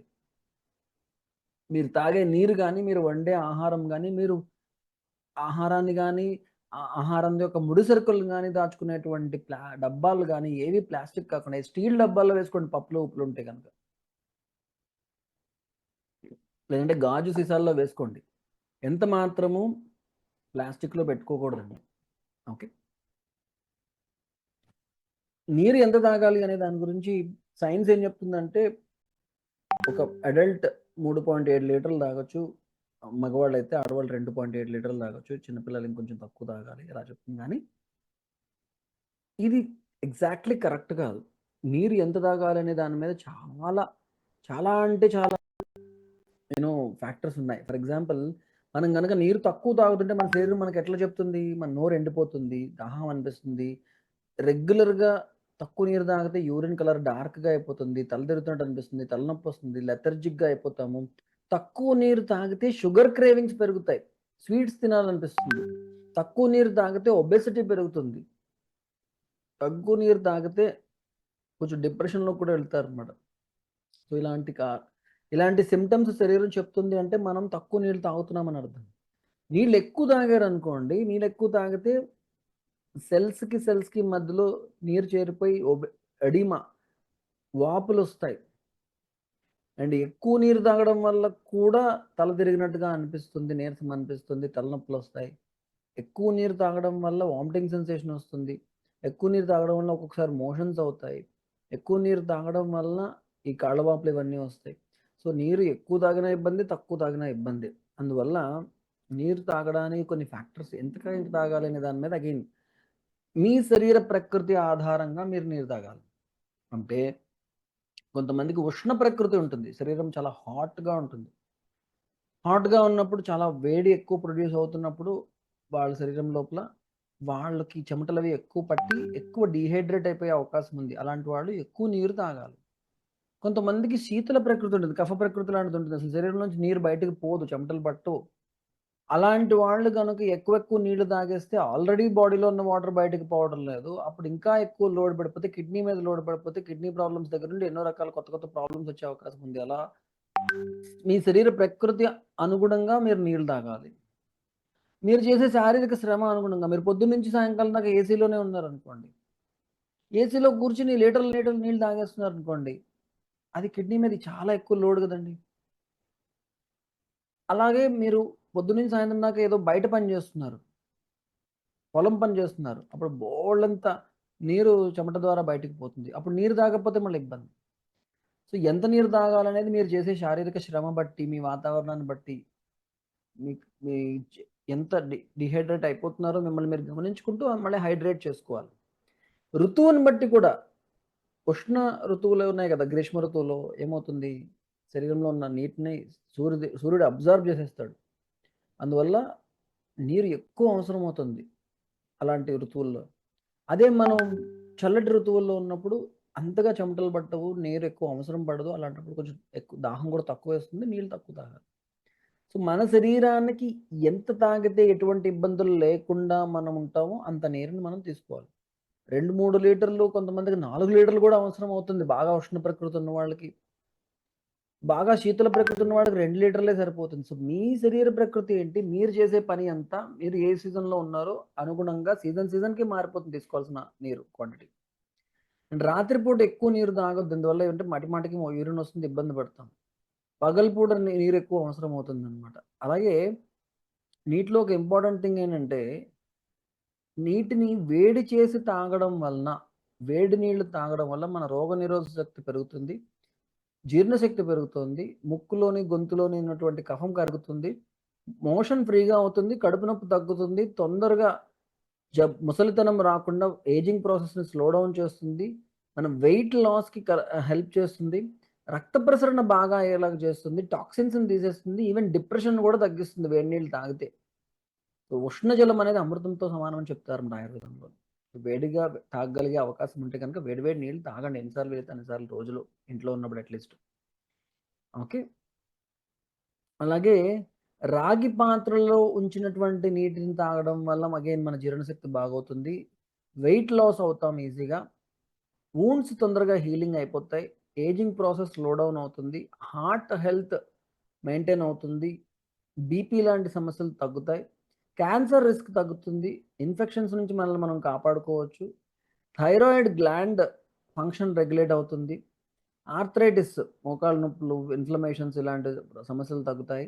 స్కిన్ హెల్త్ ఇంప్రూవ్ అవుతుంది. మెలనిన్ ప్రొడక్షన్ ఇంప్రూవ్ అవుతుంది. బొల్లి మచ్చలు ఉన్నవాళ్ళు ఇలా ఈ తా తామ్ర పాత్రలో ఉన్నటువంటి నీటిని తాగడం వల్ల స్కిన్ ప్రాబ్లమ్స్ తగ్గించుకుంటారు. ఎనీమియా, రక్తలేమి తగ్గుతుంది. ఎన్నో రకాల బ్యాక్టీరియా వైరస్‌ని వేడి చేయడం ద్వారా చావనటువంటి బ్యాక్టీరియా వైరస్‌ని కాపర్ పాత్రలో ఉంచడం ద్వారా చంపేస్తుందన్నమాట కాపర్ పాత్ర. ప్యూరిఫై చేస్తుంది. డైరెక్ట్‌గా కాపర్ పాత్రలో నీళ్లు పోసి మరిగించుకొని ఆ నీళ్లు తాగొచ్చనమాట. ఓకే. సో, లేదు కాపర్ పాత్రలో కాపర్ పాత్రను క్లీన్ చేయడం కష్టం అనుకుంటే గనుక మీరు స్టీల్ పాత్రలోనో లేకుంటే ఆహ్, స్టీల్ పాత్రలోనే నీళ్లు పెట్టుకున్నారనుకోండి. అందులో ఒక చిన్న కాపర్ ప్లేట్ పడేయండి లోపల. అది కూడా ఆ నానో కాపర్ పార్టికల్స్ నీటిలోకెళ్ళేలాగా చేస్తుందనమాట. ఎంత మాత్రం ప్లాస్టిక్‌లో మాత్రం నీటిని స్టోర్ చేసుకోవద్దండి. అండ్ నీటిని ప్యూరిఫై చేయడానికి ఏదైతే ఈ మధ్య కాలంలోని ఆర్ఓ, యూవీ వాటర్ ఫిల్టర్స్ వాడుతున్నారో, ఆ రివర్స్ ఆస్మోసిస్ ద్వారా వాటర్ ఫిల్టరింగ్ చేసినటువంటి వాటర్ ద్వారానే బి12 డెఫిషియన్సీ లాంటి ఎన్నో సమస్యలొస్తున్నాయని శాస్త్రవేత్తలు రిసర్చ్ చేసి చెప్పారు. సో, ఈ మధ్య కాలంలో ఎవరిని అడిగినా మాకు బి12 డెఫిషియన్సీ ఉందండి అని చెప్తున్నారు. మీరు గుర్తు తెచ్చుకోండి 10, 15 సంవత్సరాల క్రితం అసలు బి12 డెఫిషియన్సీ గురించి ఎవ్వరు మాట్లాడేవారు కాదు. అప్పుడు ఎవ్వరికీ ఉండేది కాదు. అప్పుడు ఇంత ఎక్కువ మినరల్ వాటర్ కన్జంప్షన్ ఉండేది కాదు. ఎవరో మినరల్ వాటర్ కొంతమంది తాగేవారు. 20 సంవత్సరాల క్రితం అయితే ఎవరు తాగేవారు కాదు. అప్పుడు ఈ బి12 డెఫిషియన్సీ ఎవరికీ ఉండేది కాదు. ఇప్పుడు బి12 డెఫిషియన్సీ పెరిగింది అందరికి. దానికి ఒక కారణం మినరల్ వాటర్ అని చెప్పి ఆయుర్వేదంలో ఆహ్, శ శ శాస్త్రజ్ఞులు, మోడర్న్ సైంటిస్టులు చెప్తున్నారన్నమాట. సో, మరి ఆర్‌ఓ లేకపోతే ఎట్లా ప్యూరిఫై చేసుకోవాలంటే ఇదివరకు చక్కగా మరిగించుకోండి. ఇంకా ఏమైనా సెడిమెంట్స్ ఉన్నాయి అనుకుంటే గనక ఇదివరకు స్టీల్ వాటర్ ఫిల్టర్స్‌లోని సెరామిక్ క్యాండిల్స్ వచ్చేవి. Rama water filter, Ganga water filter అని స్టీల్ వాటర్ ఫిల్టర్స్. అవి మంచివి. వాటిని వాడండి. క్యాండిల్స్ క్లీన్ చేసుకోవచ్చు. ఒక 6 నెలలైతే, సంవత్సరం అయితే మార్చుకోవచ్చు వాటిల్ని. పెద్ద ఖర్చు కూడా అవ్వదు. అండ్ అందులో ఒక రాగి ప్లేట్ పడేయండి పైన ఉన్నటువంటి వాటర్ ఫిల్టర్‌లోని. చక్కగా అన్ని రకాలుగా మీరు you can ensure that you are giving the best water. మీ వాటర్ తాలూకా పీహెచ్ ఒకటుంటుంది. ఆహ్ పీహెచ్ అంటే అసిడిక్ వాటర్ తాగుతున్నామా? ఆల్కలైన్ వాటర్ తాగుతున్నామా? అసిడిక్ వాటర్ బాగా తాగితే దానివల్ల ఇబ్బందుంటది. మినరల్ వాటర్ ఇప్పుడు గనుక ఆర్‌ఓ, యూవీ వాటర్ మీరు టెస్ట్ చేస్తే దాని పీహెచ్ 5, 4.5 అలా ఉంటుందనమాట. అంటే బాగా అసిడిక్ వాటర్ అనమాట. అది తాగితే శరీరానికి ఇబ్బందవుతుంది. ఫ్రీ రాడికల్స్ ఎక్కువుంటాయి కాబట్టి తొందరగా కణాలు చనిపోయి ఏజింగ్ తొందరగా, వృద్ధావస్థ తొందరగా వచ్చేస్తుంది. అటువంటి ఏజింగ్ ప్రాసెస్‌ని స్పీడప్ చేసేటువంటి అసిడిక్ వాటర్ తాగకూడదు. మైల్డ్‌లీ ఆల్కలైన్ వాటర్ తాగాలంటే 7-8 ఉన్నటువంటి పీహెచ్ ఉన్నటువంటి నీటిని తాగాలనమాట. ఆల్కలైన్ వాటర్ మంచిదని చెప్పి ఈ మధ్య కాలంలోని క్యాంగన్ వాటర్ ఫిల్టర్స్ అని ఇలా చాలా రకరకాల వాటర్ ఫిల్టర్ కాదు. అది వాటర్ ఆల్కలైజర్ అనమాట. సుమారు 3,00,000 ఎంతో ఖరీదుంటుంది. అది అందులో నీళ్లు పోస్తే ఆల్కలైన్ వాటర్ ఒకవైపు బయటొస్తుందనమాట. ఈ ఆల్కలైన్ వాటర్ చాలా ఎక్కువ ఆల్కలైనిటీ ఉన్నా కూడా శరీరానికి ఇబ్బంది అనమాట. అండ్ ఆల్కలైన్ వాటర్ తయారు చేసుకోవడం కోసం పెద్ద కష్టపడక్కర్లేదు. అసలు మీరు ఫస్ట్ ఆల్కలైన్ స్ట్రిప్స్ కొనుక్కొని పీహెచ్ స్ట్రిప్స్ కొనుక్కొని మీ బోర్‌లో వచ్చే వాటర్ గానీ, మీ మున్సిపల్ ట్యాప్ నుంచి వచ్చే వాటర్ గానీ టెస్ట్ చేసి చూస్తే మోస్ట్ ఆఫ్ ద టైమ్ అది ఆల్కలైన్ వాటరే ఉంటుంది. ఆల్కలైన్ వాటరే ఉంటుంది. ఈ మినరల్ వాటర్‌తోనే ప్రాబ్లమ్ వస్తుంది. అదే అసిడిక్ వాటర్ అనమాట. ఇంకా కూల్ డ్రింక్స్ లాంటివి ఇంకా అసిడిక్‌గా ఉంటాయి. ఆల్కహాల్ లాంటిది ఇంకా అసిడిక్‌గా ఉంటుందనమాట. బట్ యాక్చువల్‌గా మన రెగ్యులర్‌గా మనకు దొరికే బోర్ వాటర్ గానీ, మున్సిపల్ ట్యాప్ వాటర్ గానీ ఆల్కలైన్ వాటరే ఉంటుంది. లేదు కొంచెం అసిడిక్‌గా ఉంది అని మీకు తెలిస్తే టెస్ట్ చేసుకొని చూస్తే అప్పుడేం చేయాలంటే ఒక గ్లాసుడు నీళ్ళకి ఒక 300 ఎంఎల్ వాటర్‌కి ఒక చిటికెడు ఆవు పిడకల భస్మం, మీరు అగ్నిహోత్రం చేస్తే గనుక ఆవు పిడకలు కాలిస్తే వచ్చే భస్మం ఉంటుంది కదా! ఒక చిటికెడు కలిపారంటే గనుక అది మొత్తం పూర్తిగా ఆల్కలైన్ వాటర్ అయిపోతుందనమాట. సో, విభూది లాంటి భస్మం వస్తుంది కదా! అది కలిపితే చాలు ఆల్కలైనిటీ పెరిగిపోతుంది. సో, అప్పుడు చక్కగా మీరు ఆ వాటర్‌ని కన్జ్యూమ్ చేయొచ్చనమాట. ఓకేనండి. ఎంత మాత్రము ఆహ్, మినరల్ వాటర్ మాత్రం కన్జ్యూమ్ చేసి దానివల్ల అసలు పేరు మినరల్ వాటర్ గాని అందులో ఏ మినరల్స్ ఉండవు. మీరు టెస్ట్ చేసి చూడండి. నార్మల్‌గా వాటర్‌లో మినరల్స్ ఉండడం వలన మీరు 2 వైర్‌లు పెట్టి కరెంట్ కనెక్షన్ ఇస్తే లైట్ వెలుగుతుంది. అంటే water is a good conductor of electricity when there are minerals in it. Minerals ఏమి లేకుండా ఒక డిస్టిల్డ్ వాటర్‌లో పెట్టారంటే అదేమి ఎలక్ట్రిసిటీని కండక్ట్ చేయలేదనమాట. ఈ రోజున మినరల్ వాటర్ మీరు షాప్‌లో కొని తెచ్చుకొని మేము చాలా టెస్టులు చేసి చూసాం. షాప్‌లో దొరుకుతున్నటువంటి మినరల్ వాటర్ తీసుకొని మీరు అందులో 2 వైర్‌లు పెట్టి కరెంట్ కనెక్షన్ ఇస్తే బల్బ్ వెలగదు. ఎలక్ట్రిసిటీ పాస్ కాదు. అంటే అందులో ఏ మినరల్స్ లేవనమాట. పేరుకి మినరల్ వాటరు. వాటర్‌లో ఉండాల్సినటువంటి న్యూట్రియంట్స్ ఏమి లేవు. వాటర్‌లో కూడా ఎన్నో న్యూట్రియంట్స్, ఎన్నో మినరల్స్ ఉంటాయి. అవి ఏమి లేవనమాట. సో, అందువల్ల మినరల్ వాటర్ పేరుతో మినరల్స్ లేనటువంటి డీమినరలైజ్డ్ వాటర్ ఇస్తున్నారు కాబట్టి అది కూడా మంచిది కాదు. అలాగే వాటర్‌ని సంస్కరించుకోవచ్చు. కొన్ని స్పైసెస్‌ని యాడ్ చేయడం ద్వారా వాటర్ శరీరానికి ఎన్నో ఉపయోగాలను కలిగిస్తుందనమాట. జీలకర్ర వేసి బలిగించి నీరు తాగారంటే కడుపు నొప్పి తగ్గుతుంది, అరుగుదల పెరుగుతుంది. అండ్ మెన్స్ట్రువల్ టైమ్‌లో వచ్చే పెయిన్స్ తగ్గుతాయి, గ్యాస్ ప్రాబ్లమ్ తగ్గుతుంది. అల్లం వేసి మరిగిస్తే గనుక జీర్ణశక్తి పెరుగుతుంది, మోకాళ్ళ నొప్పులు, కీళ్ళవాతము అలాంటి నొప్పులు తగ్గుతాయి, అరుగుదల బాగుంటుంది. దాల్చిన చెక్క వేసి మరిగించిన నీరు తాగడం వల్ల షుగర్ వ్యాధి బాగా తగ్గుతుంది. అండ్ అగైన్ ఇన్ఫెక్షన్స్ తగ్గుతాయి. లవంగాలు వేసి మరిగించిన నీళ్ళు తాగితే కడుపులో ఉన్న పురుగులు, నులి పురుగులు లాంటివి ఉంటాయి కదా! మన ఇంటెస్టైన్‌లో ఉండేటువంటి పారాసైట్స్ అవన్నీ తగ్గుతాయన్నమాట. అలాగే నిమ్మకాయ వేసి నీరు కలిపి తాగితే ఎన్నో ప్రయోజనాలు. నిమ్మకాయ పిండుకొని తాగుతాం కదా! అందులో ఎన్నో రకాల ఆహ్, యాంటీ ఆక్సిడెంట్స్ ఉంటాయి కాబట్టి ఫ్రీ రాడికల్స్‌ని వాటిని న్యూట్రలైజ్ చేసి యాంటీ ఆక్సిడెంట్స్ ఈ ఆక్సిడేషన్ అవ్వకుండా బాడీలో వాటిని ప్రివెంట్ చేసి దానివల్ల ఎన్నో రకాల హెల్త్ బెనిఫిట్స్ వైటమిన్ సి లాంటివి కాకుండా ఇంకా ఎన్నో ఎన్నో రకాల యూజ్‌ఫుల్ న్యూట్రియంట్స్ ఉంటాయి కాబట్టి నిమ్మకాయ నీళ్ళు తాగడం వల్ల ఎంతో ఉపయోగం ఉంటుంది. అలాగే పుదీనా ఆకులు నీటిలో వేసి మరిగించి తాగడం వల్ల కూడా కడుపు నొప్పి తగ్గుతుంది, మెన్‌స్ట్రువల్ పెయిన్ తగ్గుతుంది, గ్యాస్ ట్రబుల్ తగ్గుతుంది. కొన్ని హెర్బ్స్ ఉన్నాయి. సారివా అంటే సుగంధి వేళ్ళు. సుగంధి వేళ్ళని బాగా మరిగించి నీళ్ళు తాగామంటే గనక ఎండ దెబ్బ తగలకుండా హీట్‌ని తగ్గిస్తుంది. అలాగే వట్టి వేళ్ళు కూడా ఎండ దెబ్బ తగలకుండా, ధనియాలు కూడా వేసి మరిగిస్తే ఎండ దెబ్బ తగలకుండా ఉంటుంది. చలవ చేస్తుందనమాట. సుగంధి వేళ్ళైతే రక్త శుద్ధి కూడా చేస్తాయన్నమాట. బ్లడ్ ప్యూరిఫికేషన్ చేసి స్కిన్ ప్రాబ్లమ్స్ లాంటివి తగ్గిస్తాయన్నమాట. ఇలా రకరకాల హెర్బ్స్‌ని మనము నీటిలో వేసి మరిగించి తీసుకోవడం వల్ల రకరకాల ఉపయోగాలు సంపాదించొచ్చు. అయితే ఏంటంటే, ఈ హెర్బ్స్‌ని చాలా జాగ్రత్తగా జుడిషియస్‌గా వాడుకోవాలి. మంచివే గదా! అని ఎక్కువ వేసి మరిగిచ్చి కషాయంలా చేసుకొని తాగేశారు అంటే గనుక అలా ఎక్కువ తాగేస్తే మళ్ళీ కడుపులో మంట, అసిడిటీ ప్రాబ్లమ్స్ అన్నీ వచ్చే అవకాశం ఉంది. ఎందుకంటే ఇవి ఔషధాలు. ఔషధాల్ని మితంగా మాత్రమే వాడాలన్నమాట. సపోజ్ మీరు లీటర్ వాటర్ తీసుకుంటే గనుక లీటర్ వాటర్‌లో ఒక ఒక 5 గ్రాములు ఈ స్పైసెస్ అన్నీ గూడా కలిపి వేసినా గూడా 5 గ్రాములు మించకూడదు. అలా కొద్దిగా వేసి ఒక టీ స్పూన్ అన్నీ కలిపింది టీ స్పూన్ వేసినా కూడా సరిపోతుందన్నమాట. వేసి కాసేపు మరిగించి ఆ నీళ్ళు తాగొచ్చు. అండ్ కొన్ని మనకి రాంగ్ ఇన్ఫర్మేషన్ తెలుస్తూ ఉంటాయి. ఫర్ ఎగ్జాంపుల్ ఆహారం తీసుకునేటప్పుడు నీళ్ళు తాగొచ్చా? తాగకూడదా? అనేది ఒక పెద్ద డిబేట్ ఉందన్నమాట. మీరు చెప్పండి. ఆహారం తీసుకునేటప్పుడు నీళ్ళు తాగొచ్చా? తాగకూడదా? తాగొచ్చు అంటే యెస్ అని టైప్ చేయండి. తాగకూడదు సార్. తాగకూడదంటే ఎన్ అని టైప్ చేయండి. తాగొచ్చు అంటే వై అని టైప్ చేయండి. తాగొచ్చు అంటే వై అని టైప్ చేయండి. తాగకూడదంటే ఎన్ అని టైప్ చేయండి.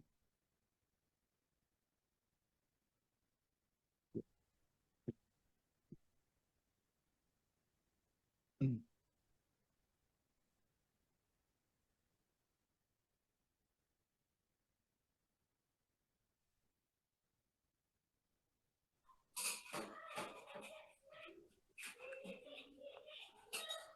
ఎవరో వాతం ఉన్నవాళ్ళు గంజి తాగొచ్చా అని అడిగారు. తాగొచ్చండి, గంజి తప్పకుండా తాగొచ్చు. సాయిరామ్ అడారి గారు ఎస్ నో అని టైప్ చేశారు ఏంటంటే సాయిరామ్ గారు. ఓకే, అంటే కూరలు మారుతున్నప్పుడు కొద్దిగా సిప్ చేసుకుంటే బెటర్, టేస్ట్ మారుతుంది. Yeah okay. ఎక్కిళ్ళు వచ్చినప్పుడు ఏం చేయాలి అని శ్రీనివాసులు గారు అంటున్నారు.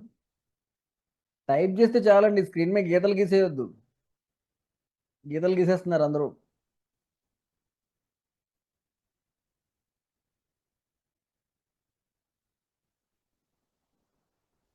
ఓకే సరే. సో ఇది మన నోటిలో టేస్ట్ బడ్స్ అని ఉంటాయి. ఈ టేస్ట్ బడ్స్ ఏం చేస్తాయంటే మనం తీసుకున్నటువంటి ఆహారం యొక్క కెమికల్ కాంపోజిషన్ని అర్థం చేసుకునే ప్రయత్నం చేసి ఆ ఇన్ఫర్మేషన్ని బ్రెయిన్కి చెప్తాయి అన్నమాట. మనం తీసుకునే ఆహారంలో ఫ్యాట్ ఎక్కువ ఉండొచ్చు, ప్రోటీన్స్ ఎక్కువ ఉండొచ్చు, కార్బోహైడ్రేట్స్ ఎక్కువ ఉండొచ్చు, అది ఎసిడిక్ ఫుడ్ అయి ఉండొచ్చు, ఆల్కలైన్ ఫుడ్ అయి ఉండొచ్చు. ఇలా రకరకాల న్యూట్రియంట్స్ అందులో ఉండి రకరకాల కెమికల్స్ ఉంటాయి. ఒక్కో కెమికల్ని తయారు చేసి ఒక్కో కెమికల్ని అరిగించు, ప్రోటీన్స్ని అరిగించుకోవడానికి ఒక రకమైన ఎంజైమ్ కావాలి, కార్బోహైడ్రేట్స్ని అరిగించుకోవడానికి వేరే రకమైన ఎంజైమ్ కావాలి, ఫ్యాట్స్ని అరిగించడానికి వేరే రకమైన ఎంజైమ్ కావాలి. ఇవి కలిసి ఉంటే వాటి డిఫరెంట్ డిఫరెంట్ కాంబినేషన్స్లో ఎంజైమ్ ప్రొడక్షన్ కావాలి. సో మనం తినేటువంటి ఆహారంలో ఉన్నటువంటి కెమికల్స్ ఏంటి అనేది బ్రెయిన్కి చెప్పేది మన ఇంద్రియాలు. కళ్ళతో చూస్తే కొంత తెలుస్తుంది, ముక్కుతో వాసన పీలిస్తే కొంత తెలుస్తుంది, చేతితో ముట్టుకున్నప్పుడు ఇంకొంచెం తెలుస్తుంది, నాలుక మీద టేస్ట్ పడినప్పుడు చాలా మటుకు కెమికల్ కాంపోజిషన్ టేస్ట్ బడ్స్ తెలుసుకుని మెదడుకి ఇన్ఫర్మేషన్ పాస్ చేస్తాయి అన్నమాట. టేస్ట్ బడ్స్ ఉన్నవి మనకి టేస్ట్ తెలియడానికి మాత్రమే కాదండోయ్, దానికన్నా ఇంకా ముఖ్యమైనటువంటి పని ఏంటంటే మెదడుకి మీరు తినే ఆహారం యొక్క రసాయన ఏమంటారు కెమికల్ కాంపోజిషన్, రసాయనాలు ఏ దీంట్లో ఉన్నాయో తెలుసుకునేటువంటి అవకాశము మీ టేస్ట్ బడ్స్కి ఉన్నది అనమాట. సో మీరు రకరకాల ఆహార పదార్థాలు తింటారు కదా, కంప్లీట్ ఫుడ్ అనుకోండి. మధ్యాహ్నం తింటున్నప్పుడు పులిహోర తింటారు, పప్పన్నం తింటారు, కూరన్నం తింటారు, చారన్నం తింటారు, రకరకాలు తింటారు. ఆయుర్వేదంలో ఏం చెప్తారంటే, అంటే ఆయుర్వేదంలో ఏం చెప్తారు అనేది పక్కన పెట్టి ఇది నేను సైంటిఫిక్గా చెప్పే ప్రయత్నం చేస్తున్నాను, ఇది కూడా అర్థం చేసుకోండి. ఆయుర్వేదంలో ఏం చెప్తారో కూడా తెలుసుకున్నాము. అండ్ మన ట్రెడిషన్లో ఏముంది, మీరు పూజ చేస్తున్నప్పుడు ఏం చేస్తారు, భగవంతుడికి నైవేద్యం పెడతారు. నైవేద్యం పెట్టిన తర్వాత మధ్య మధ్య అమృతపానీయం సమర్పయామి అంటారు. అంటే భగవంతుడికి భోజనం పెట్టినప్పుడు కూడా మధ్య మధ్యలో కొద్ది కొద్దిగా నీరు ఇస్తున్నారు. ఆయుర్వేదంలో ఏం చెప్పారంటే భక్తస్యాదో జలం పీతం అగ్నిసాధక కృసాంగతం అంతే కరోతి స్థూలత్వం ఊర్ధ్వం చ ఆమాశయం గతం మధ్యే మధ్యాగతం సామ్యం ధాతూనాం జీర్ణం సుఖం అన్నారు. అంటే భోజనానికి ముందు గనక చాలా ఎక్కువ నీళ్లు తాగిస్తే ఆ నీళ్ల వల్ల ఈ డైజెస్టివ్ ఎంజైమ్స్ అన్ని డైల్యూట్ అయిపోవడం వల్ల తిన్నది సరిగ్గా అరగదు గనక శరీరానికి మాల్ నరిష్మెంట్ వస్తుంది అని చెప్పారు. భోజనం అంతా తినేసిన తర్వాత ఎక్కువ మోతాదులో నీళ్లు తాగేస్తే అదంతా ఫ్యాట్ మెటబాలిజం డిస్టర్బ్ చేసి ఏది తింటే అది ఫ్యాట్గా మారిపోయి మళ్ళీ మాల్ నరిష్మెంట్ వస్తుంది, ఒబెసిటీ వచ్చేస్తుంది, రకరకాల సమస్యలు వస్తుందని చెప్తారు. సో జస్ట్ బిఫోర్ ఫుడ్ తినొద్దు, జస్ట్ ఆఫ్టర్ ఫుడ్ కూడా ఎక్కువ నీళ్ళు తాగొద్దు అని చెప్పారు. మరి మధ్య మధ్యలో కొద్ది కొద్దిగా నీరు తాగితే సులువుగా జీర్ణం అయి మంచిది అని చెప్పారు. ఇక్కడే కదా మనందరికీ కూడా చిన్న కాన్ఫ్లిక్ట్ ఉంది. సో మీరు పులిహోర తిన్నారండి, మెదడుకి ఇన్ఫర్మేషన్ వెళ్ళింది, పులిహోర వస్తోంది అని ఇన్ఫర్మేషన్ వచ్చింది. పులిహోర తిన్న తర్వాత పప్పన్నం కలుపుకున్నారు, కానీ మీ టేస్ట్ బడ్స్ మీద పులిహోరే ఉంది, కోట్ అయి ఉన్నదన్నమాట, ఇలా పేస్ట్ లాగా ఉంది నాలుక మీద. మీరు పప్పన్నం తిన్నా కూడా మెదడుకి ఏం ఇన్ఫర్మేషన్ వెళ్తుంది, పులిహోర వస్తుంది అని ఇన్ఫర్మేషన్ వస్తుంది. తర్వాత కూరన్నం తిన్నారు, పులిహోర వస్తుంది, సాంబార్ అన్నం తిన్నారు, పులిహోర వస్తుంది, చారన్నం తిన్నారు, పులిహోర వస్తుంది, మజ్జిగన్నం తిన్నారు, పులిహోర వస్తుంది, ఏదో స్వీట్ తిన్నారు అయినా కూడా పులిహోర వస్తుందనే ఇన్ఫర్మేషన్ వెళ్తుంది బ్రెయిన్కి. అప్పుడు ఏమవుతుంది? పులిహోర మాత్రమే తిన్నామనుకుని పులిహోరను అరిగించడానికి కావాల్సినటువంటి ఎంజైమ్స్‌ని మాత్రమే బ్రెయిన్ ప్రొడ్యూస్ చేస్తుంది. ఇప్పుడు మిగిలిన ఆహార పదార్థాల్లో కొన్ని పదార్థాలు అరుగుతాయి, కొన్ని పదార్థాలు అరగవు. అరగని పదార్థాలన్నీ కూడా టాక్సిన్స్‌గా మారుతాయి. అందువల్ల ఆయుర్వేదంలో ఏం చెప్పారంటే రసము మారిన తర్వాత అంటే టేస్ట్ మారగానే కొద్దిగా నీళ్ళు సిప్ చేయమంటారు. ఆ సిప్ చేసినప్పుడు ఏమవుతుందంటే టేస్ట్ బడ్స్ అన్నీ ఫ్లష్ అవుట్ అవుతాయి. నెక్స్ట్ వచ్చే ఆహారం టేస్ట్ బడ్స్ తగిలి మళ్ళీ వాటి కెమికల్ కాంపోజిషన్ బ్రెయిన్కి తెలుస్తుంది. అలా ఎన్ని రకాల ఆహార పదార్థాలు తింటే అంత అన్ని రకాల combinations of food items taluka chemical composition బ్రెయిన్కి తెలిస్తే బ్రెయిన్ కరెక్ట్గా దానికి అవసరమైనటువంటి డైజెస్టివ్ జ్యూసెస్ని ప్రొడ్యూస్ చేస్తుంది. అందువల్ల మధ్య మధ్యలో అప్పుడప్పుడు కొద్దిగా నోరు తట్టుకోవడానికి నీళ్లు తాగడం వల్ల మంచిదే కానీ చెడు ఏం లేదు. కొంతమంది ముద్దకి ఒక గ్లాసు నీళ్ళు తాగేస్తుంటారు. దానివల్ల సమస్య అవుతుంది. అంతంత ఎక్కువ నీళ్లు తాగితే ఇబ్బంది అవుతుంది. మధ్య మధ్యలో కొద్దిగా సిప్ చేస్తే ఏ ఇబ్బంది ఉండదండి. ఓకే. అలాగే ఇంకొకటి ఉషపానము అనేటువంటి వాటర్ థెరపీని చాలామంది చేస్తున్నారు. దీని గురించి ఎవరికైనా తెలుసా అండి? ఉషపానము అంటే పొద్దున్నే లేచి 1 లీటర్ నీళ్లు తాగడం. ఎవరన్నా చేస్తుంటే వై అని పెట్టండి. మీకు తెలిసినా లేదా మీరు చేస్తున్నా వై అని పెట్టండి, టైప్ చేయండి. ఉషపానం చేస్తున్న వాళ్ళు లేదా ఉషపానం గురించి తెలిసిన వాళ్ళు. ఓకే. చాలా మందికి తెలుసు ఉషపానం చేయొచ్చు అని. 1/2 లీటర్ వాటర్ కావచ్చు, 1 లీటర్ వాటరు, కొంతమంది 1.5 లీటర్ 2 లీటర్ కూడా తాగుతుంటారు. ఓకే. ఆయుర్వేదంలో కూడా ఉషపానం చేయొచ్చని చెప్పారండి. అయితే ఏం చెప్పారంటే బ్రాహ్మీ ముహూర్తంలో తాగమని చెప్పారు. సూర్యోదయానికన్నా ముందు తాగమని చెప్పారు. సూర్యోదయం కన్నా ముందు తాగిన వాటర్ వల్ల రసాయన ప్రభావం కలుగుతుంది. రసాయనం జరా వ్యాధి నాశనం జబ్బులు వ్యాధులు రాకుండా మనల్ని మనం కాపాడుకోవడానికి సూర్యోదయం కన్నా ముందు నీరు తాగవచ్చు అని చెప్పారనమాట. ఓకే. కానీ సూర్యోదయం తర్వాత గనక ఎక్కువ మోతాదులో నీరు తాగితే ఎన్నో రకాల సమస్యలు వస్తాయని కూడా చెప్పారు. అర్థమైందా అండి?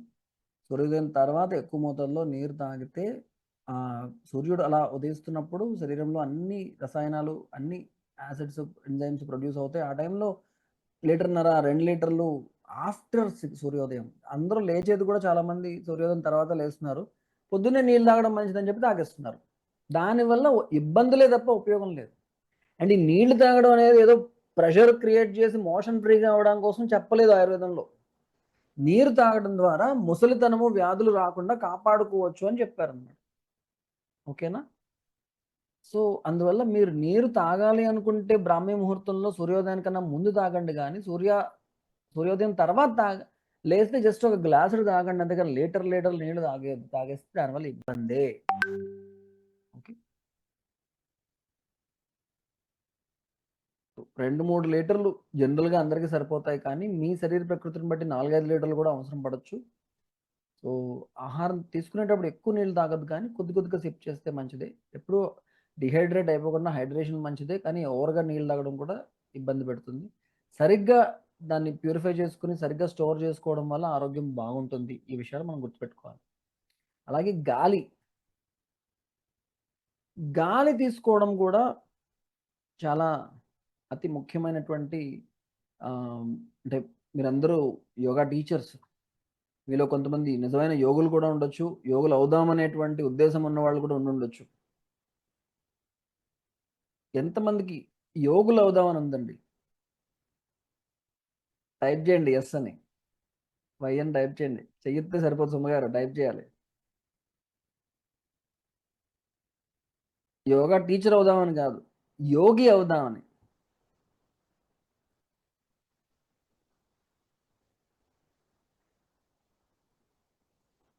యోగ చిత్తవృత్తి నిరోధ. చిత్తవృత్తుల నుంచి మీరు నివృత్తి పొందాలనుకుంటున్నారా? స్థిత ప్రజ్ఞతని పొందాలనుకుంటున్నారు, సత్వగుణ సంపన్నులు అవ్వాలనుకుంటున్నారు, దైవీ గుణాలు మీలో రావాలనుకుంటున్నారు, అలాంటి యోగులు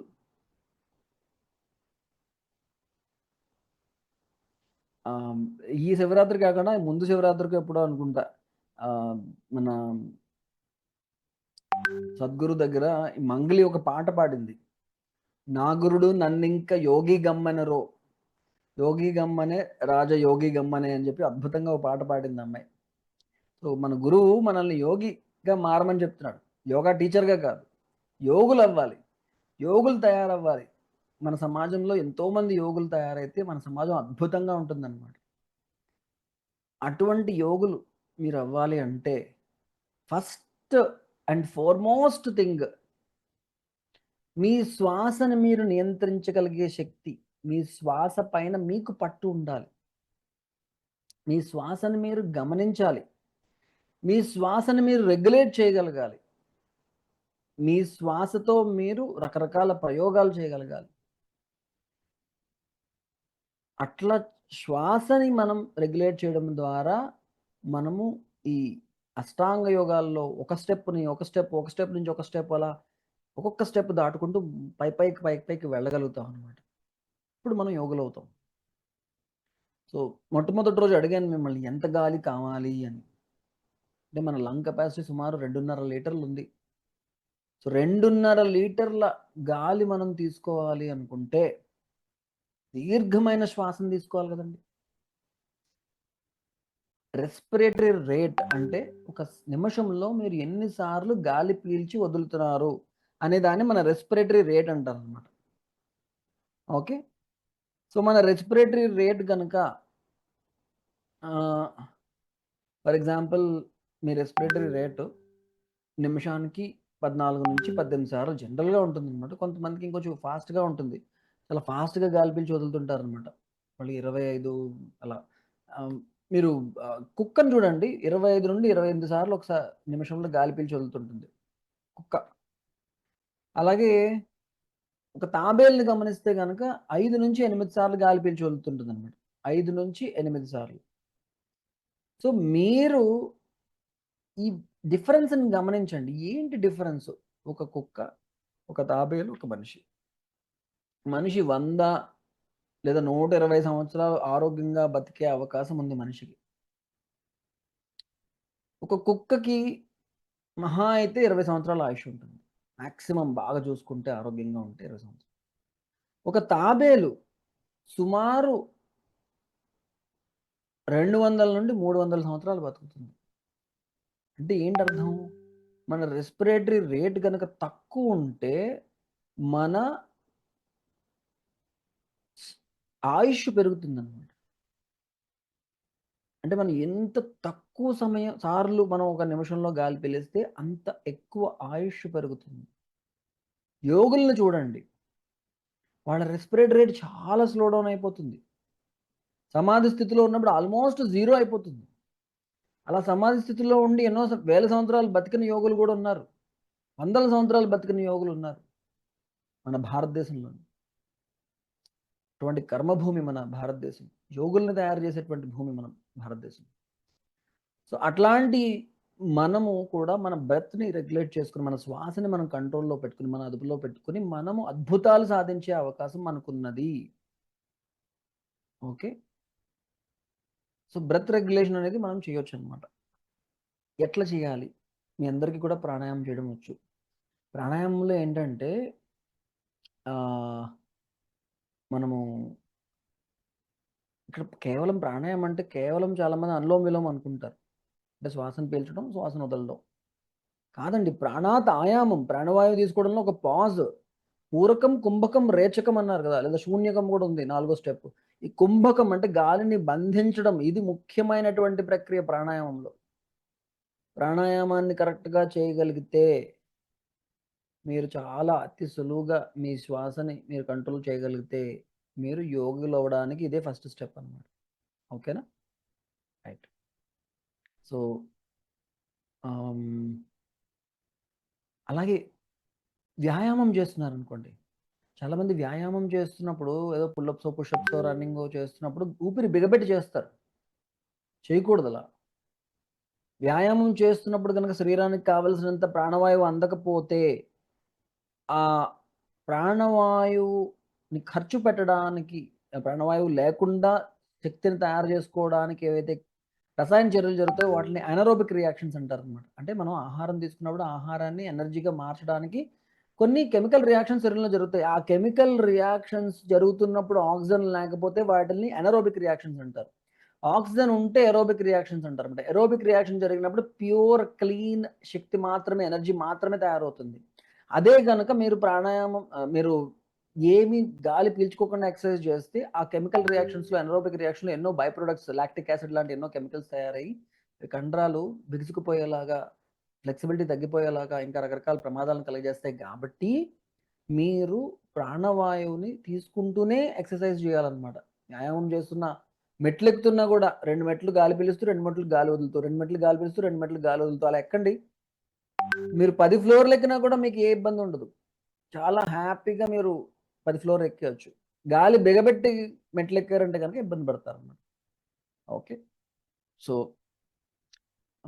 అయితే ఇక్కడ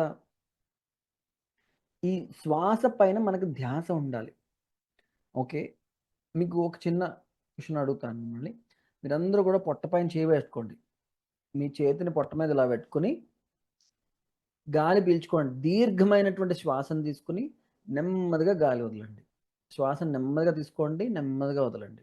స్లోగా గాలి పీల్చుకోండి. ఎక్కువసేపు గాలి పీల్చుకోండి, స్లోగా గాలి వదలండి. డీప్ బ్రీతింగ్ తీసుకోండి.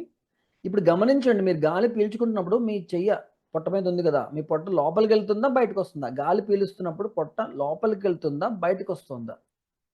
బయటికి వస్తుంది సార్. మీకు బయటకు వస్తుందా? సో బయటకు వస్తున్న వాళ్ళందరూ కూడా బి అని టైప్ చేయండి. లోపలికి వెళ్తున్న వాళ్ళందరూ కూడా ఎల్ అని టైప్ చేయండి. మీరు శ్వాస పీలుస్తున్నప్పుడు పొట్ట లోపలికి వెళ్తుంటే ఎల్ అని టైప్ చేయండి, బయటకు వస్తుంటే బి అని టైప్ చేయండి.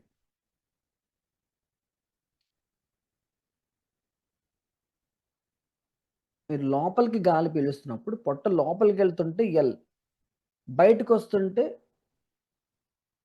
బి. బి అండి, వి కాదు, బి.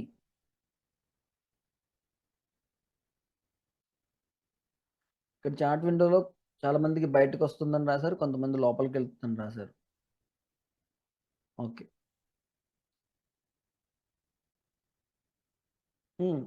చెస్ట్ కూడా బయటకు వస్తుందా, లోపలికి వెళ్తుందా గమనించవచ్చు. ఓకే. సో ఈ బొమ్మ చూడండి. ఇక్కడ పక్కన ఎడం చేతి వైపు చూడండి, ఊపిరితిత్తులు ఉన్నాయి కదా. ఊపిరితిత్తులు మధ్యలో చిన్న హార్ట్ ఉంది. హార్ట్ కిందన డయాఫ్రమ్ ఉంది. డయాఫ్రమ్ కిందన అన్ని ఆర్గాన్స్ ఉన్నాయి చూసారా. స్టమక్ ఉంది, లివర్ ఉంది, ప్యాంక్రియాస్ ఉంది, ఇవన్నీ కూడా ఉన్నాయి. ఇంటెస్టైన్స్ ఉన్నాయి, ఇవన్నీ ఉన్నాయి. సో ఇవన్నీ కూడా సో మనకి జామ్ ప్యాక్డ్గా ఉన్నాయి పొట్టలో చూసారా. అక్కడ ఏమి గ్యాప్ లేదు. గ్యాప్ లేకపోవడం వల్ల, జామ్ ప్యాక్డ్గా ఉండడం వల్ల సో ఏమవుతుంది, ఊపిరితిత్తులు ఎక్స్పాండ్ అవ్వడానికి పెద్దగా స్పేస్ లేదు అక్కడ. కానీ ఊపిరితిత్తులు ఎక్స్పాండ్ అయితే ఆల్మోస్ట్ డబల్ ద సైజ్ అయ్యే అవకాశం ఉంది. Double the size. అంత సైజు అవడానికి స్పేస్ ఏది అక్కడ? స్పేస్ని మనం క్రియేట్ చేసుకోవాలి కదా. సో ఛాతీని, పొట్టని ఎక్స్పాండ్ చేయడం ద్వారా మనము దీర్ఘమైన శ్వాసను తీసుకుని ఎక్స్పాండ్ చేసి ఊపిరితిత్తుల్లో ఎక్కువ గాలి నింపచ్చు. అంటే మ్యాక్సిమం లంగ్ కెపాసిటీని వాడుకోవచ్చు అనమాట. అలా వాడుకున్నప్పుడు మనకి ఎన్నో రకాల ఉపయోగాలు ఉన్నాయి. అదే మీరు పొట్ట లోపలికి పెట్టుకుంటూ గాలి పీల్చారంటే కనుక ఊపిరితిత్తులను ఎక్స్పాండ్ అయ్యే అవకాశం లేకుండా చేస్తున్నారు. అప్పుడు ఏమవుతుంది, తక్కువ గాలి తీసుకుంటారు. తక్కువ గాలి తీసుకుంటే ఇబ్బందులు పాలవుతారు. అర్థమైందా? రైట్. ఇప్పుడు చూడండి, ఎందుకు గాలి ఎక్కువ కావాలి మనకి? సార్ గాలి ఇప్పుడు గాలి పీల్చినప్పుడు అంటే పొట్ట లోపలికి వెళ్తే, చేతి లోపలికి వెళ్తుంది అంటే దాని ఓకేనా సార్? అది నార్మల్ స్టేజ్ అన్నట్టేనా? గాలి పీలుస్తున్నప్పుడు లోపలికి వెళ్తుందంటే నాట్ ఓకే. గాలి పీలుస్తున్నప్పుడు పొట్ట లోపలికి వెళ్తున్నప్పుడు మీరు లంగ్స్ని ఎక్స్పాండ్ అయ్యే అవకాశం ఇవ్వట్లా. అంటే ఊపిరితిత్తులు పూర్తిగా గాలి పీల్చుకొని ఇవ్వట్లేదు మీరు.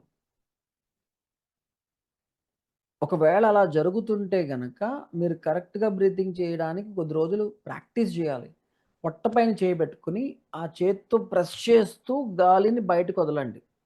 పొట్టని లోపలికంటూ గాలిని బయటకు వదలండి. మళ్ళీ పొట్టని, ఛాతీని బయటకు ఎక్స్పాండ్ చేస్తూ గాలిని పీల్చుకోండి.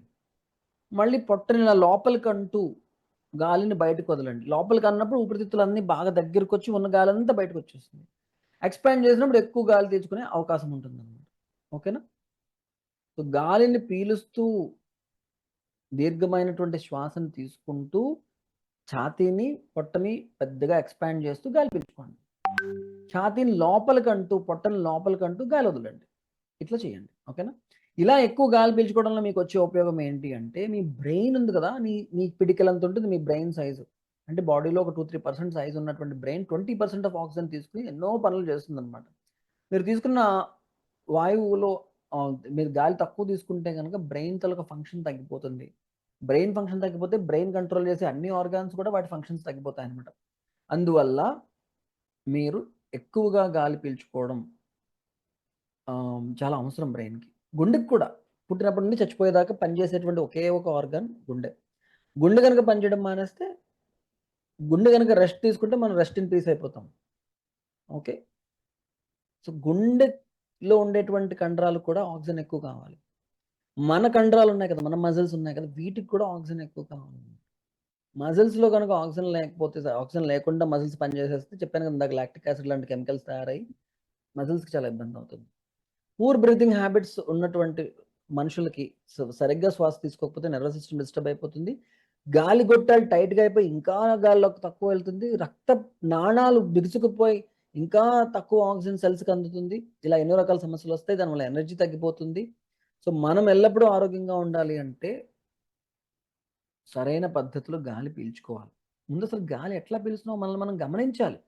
మీరు ఎప్పుడైనా స్ట్రెస్లో ఉన్నప్పుడు చూడండి, చాలా పైనే గాలి ఆడుతుంటుంది. అలా గాలి పీలుస్తుంటారు స్ట్రెస్లో ఉన్నప్పుడు. ఓకే? మైండ్ బాగా రిలాక్స్డ్గా ఉన్నప్పుడు, హ్యాపీగా ఉన్నప్పుడు, స్ట్రెస్ ఫ్రీగా, టెన్షన్ ఫ్రీగా ఉన్నప్పుడు చాలా డీప్ బ్రీతింగ్ నడుస్తుంటుంది. సో మీరు మెంటల్ స్టేట్ ఎలా ఉందో తెలుసుకోవాలి అనుకుంటే మీ శ్వాసను మీరు గమనిస్తే తెలిసిపోతుంది. మీరు గాలి పైన ఆడుతుందంటే మన టెన్షన్లో ఉన్నట్టు అనమాట. నెగిటివ్ మెంటల్ స్టేట్లో ఉన్నప్పుడే గాలి పైన ఆడుతుంది. చాలా హ్యాపీగా, రిలాక్స్డ్గా, ప్రశాంత చిత్తముతో ఉన్నప్పుడు శ్వాస దీర్ఘంగా ఆడుతుంది అనమాట. సో గమనించండి, గమనించి మార్చుకోవాలన్నమాట. ముక్కు ద్వారా గాలి పీల్చుకోవాలి. ముక్కు ద్వారా గాలి పీల్చుకున్నప్పుడు ముక్కులో నుంచి గాలి వెళ్ళినప్పుడు ఆ గాలిని ఫిల్టర్ చేస్తుంది ముక్కు. దానికి కొంత తేమను యాడ్ చేస్తుంది, దానికి కొంత వెచ్చదనాన్ని యాడ్ చేస్తుంది. చల్లటి గాలి డైరెక్ట్గా ఊపిరితిత్తులు తగిలితే మంచిది కాదు. అలాగే డ్రైగా ఉండేటువంటి గాలి ఊపిరితిత్తులు తగిలితే మంచిది కాదు. తేమను యాడ్ చేయాలి, వెచ్చదనాన్ని యాడ్ చేయాలి. ముక్కు ద్వారా గాలి పీల్చుకోవాలి. అలాగే డయాఫ్రమ్ అంటే ఇందాక చూపించాను కదా, ఊపిరితిత్తుల కింద ఉంటుంది అనమాట. దాన్ని ఇలా నొక్కుతూ అబ్డామిన్ ఎక్స్పాండ్ చేస్తూ, చెస్ట్ని ఎక్స్పాండ్ చేస్తూ డయాఫ్రమాటిక్ బ్రీతింగ్ చేయడం ద్వారా ఎక్కువ శ్వాసను తీసుకోగలుగుతారు. అలాగే రిలాక్స్డ్గా గాలి పీల్చుకోవాలి. ఊపిరితిత్తులు చుట్టూరా ఉన్నటువంటి కండరాలు అన్ని కూడా బిగుసుకుపోయినాయి అనుకోండి, ఇలా టైట్గా అయిపోయినాయి అనుకోండి, అప్పుడు మీరు శ్వాసను దీర్ఘంగా తీసుకోలేరు అనమాట. టైట్గా అయిపోతే, అందుకని ఇలా బిగుసుకుపోకూడదు, రిలాక్స్డ్గా ఉండాలి. శరీరం చాలా రిలాక్స్డ్గా ఉండాలి, అన్ని మజిల్స్ రిలాక్స్డ్గా ఉండాలి. అప్పుడు దీర్ఘమైన శ్వాసను తీసుకోగలుగుతారు. అలాగే రిథమిక్గా గాలి పీల్చు, ఒకసారి ఫాస్ట్గా ఒకసారి స్లోగా అట్లా కాకుండా రిథమిక్గా గాలి పీల్చుకోవాలన్నమాట. ఓకే? సో నెక్స్ట్ ఏంటంటే సైలెంట్గా గాలి పీల్చుకోవాలి. గాలి పీల్చుకునేటప్పుడు ముక్కులోంచి, గొంతులోంచి, ఊపిరితిత్తులోంచి సౌండ్ వస్తుందంటే ఏదో ప్రాబ్లం ఉందన్నట్టు అర్థం అనమాట. సైలెంట్ గాలి పీల్చుకుంటే ఏమవుతుందంటే, సైలెంట్గా గాలి పీల్చుకుంటే ఏమవుతుందంటే మీ శ్వాస బాగా ఆడుతున్నట్టు అనమాట. చాలా మందికి పీలుస్తున్నప్పుడు ఊపిరితిత్తుల సౌండ్లు వినబడుతుంటాయి అంటే ప్రాబ్లం ఉన్నట్టు. లేదా గురకొస్తుంది అంటే ఎయిర్వేస్ అన్ని టైట్గా అయిపోయినట్టు. అప్పుడు మేము ఏం చేస్తామంటే ముక్కులో అణుతైలం అని చుక్కలు వేస్తాం. వేస్తే గురక తగ్గుతుంది అనమాట తాత్కాలికంగా. బట్ రెగ్యులర్గా ప్రాణాయామం చేసే వాళ్ళకి నెమ్మదిగా గురక కూడా తగ్గిపోతుంది అనమాట. ఎయిర్వేస్ అన్ని ఓపెన్ అవుతాయి.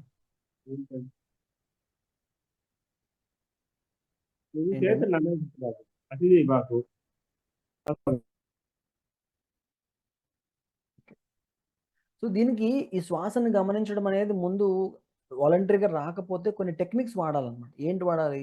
బ్రీత్ చెక్ ట్రిగ్గర్స్ అంటే మీరు రెగ్యులర్గా చేసేటువంటి యాక్టివిటీస్ని మీ శ్వాసని గమనించడానికి ఒక ట్రిగ్గర్ లాగా వాడుకోవాలి. మీరు భోజనం చేసే ముందు ఒకసారి శ్వాసను గమనించండి, పళ్ళు తోముకునే ముందు ఒకసారి శ్వాసను గమనించండి, పొద్దున్నే నిద్ర లేవగానే శ్వాసను గమనించండి. భోంచేసిన తర్వాత శ్వాసను గమనించండి, పనిలో కూర్చునే ముందు శ్వాసను గమనించండి, నిద్రపోయే ముందు శ్వాసను గమనించండి, వ్యాయామానికి వెళ్ళేటప్పుడు శ్వాసను గమనించండి, పూజ చేసుకునే ముందు శ్వాసను గమనించండి. ఇలా ఇంపార్టెంట్ యాక్టివిటీస్కి శ్వాసను గమనించడానికి ఒక లింక్ పెట్టుకోండి. లేదంటే ఒక స్టిక్కర్, ఒక విజిటింగ్ కార్డ్ సైజ్ స్టిక్కర్ మీద శ్వాసని గమనించు, అబ్జర్వ్ యువర్ బ్రెత్ అని రాసేసుకొని అన్ని చోట్ల అంటించుకోండి. ఇంట్లో మీ ఇలా కంప్యూటర్ డెస్క్ మీద, మీ బాత్రూమ్ డోర్ మీద, మీ ఫ్రిడ్జ్ మీద, కార్ మీద, బైక్ మీద, ఎక్కడ పడితే అక్కడ అంటించండి. ఆ స్టిక్కర్ కనబడగానే అన్ని పనులు ఆపేసి ఒకసారి శ్వాసను గమనించండి. దీర్ఘమైన శ్వాస ఆడట్లేదు అంటే కనుక అన్ని పనులు ఆపేసి దీర్ఘమైన శ్వాసను తీసుకొని అప్పుడు నెక్స్ట్ మళ్ళీ పని చేసుకోండి. ముఖ్యంగా ఆహారం తినే ముందు ఖచ్చితంగా శ్వాసను గమనించండి. పైన ఆడుతుంటే కనుక దీర్ఘమైన శ్వాస తీసుకుని మెంటల్ స్టేట్ని బెటర్గా చేసుకుని అప్పుడు ఆహారాన్ని తీసుకోండి. ఎవరో కోటిరెడ్డి గారు అడుగుతున్నారు, చెవుల్లో శబ్దం వస్తుంది, దాన్ని టినిటస్ అంటారండి, కర్ణనాదము అంటారు. వాతం పెరగడం వల్ల అలా వస్తుంది.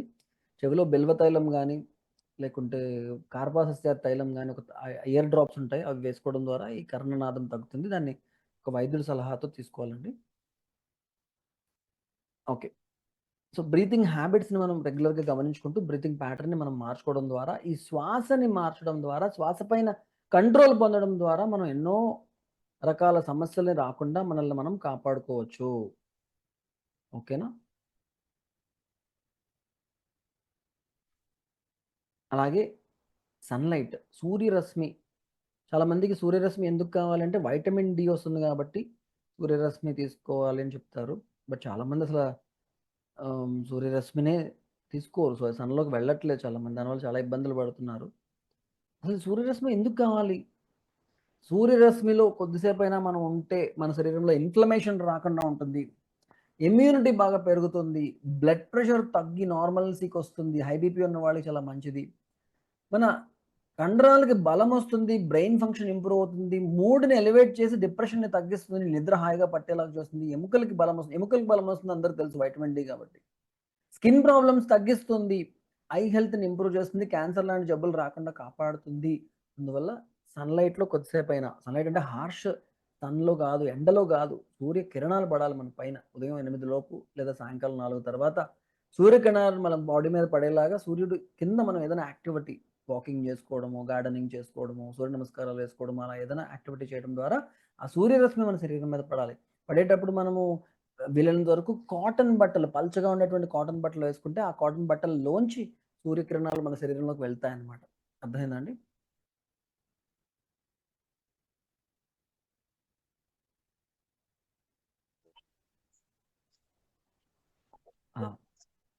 ఇక్కడ ఇంటేక్ గురించి ఇప్పుడు దాకా మాట్లాడుకున్నాం. నెక్స్ట్ రొటీన్ అంటే దినచర్య, ఋతుచర్య, పొద్దున్న లేచిన నుంచి రాత్రి పడుకునే దాకా ఏం చేయాలి, అండ్ వేరియస్ సీజన్స్లో ఏం చేయాలి, ఏ ఋతువులో ఏమేం చేయాలి, ఇవన్నీ కూడా మనము ఈ రొటీన్లో తెలుసుకుంటామండి.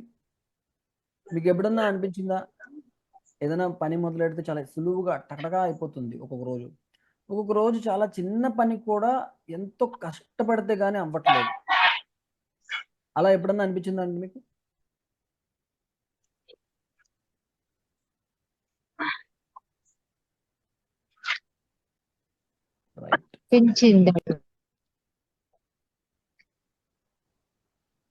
అలా ఎందువల్ల అవుతుందంటే మన రొటీన్ ఏదైతే ఉందో అది ఈ విశ్వంతో, ఎవరో మైక్ ఆన్ చేసుకున్నారు వాళ్ళు,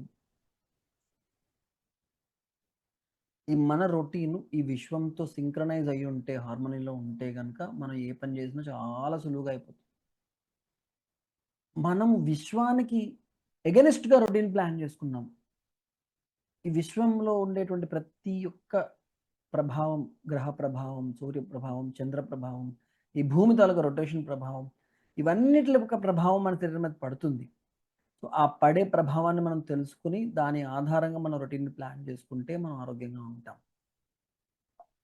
ఓకేనండి? అట్లా కాకుండా మనం ఏదో మనకు నచ్చిన విధంగా వెళ్ళిపోతూ ఉంటే కనుక ఏటికి ఎదురెదినట్టు ఉంటుంది మేడం, నీకు చాలా కష్టంగా అనిపిస్తుంది అనమాట.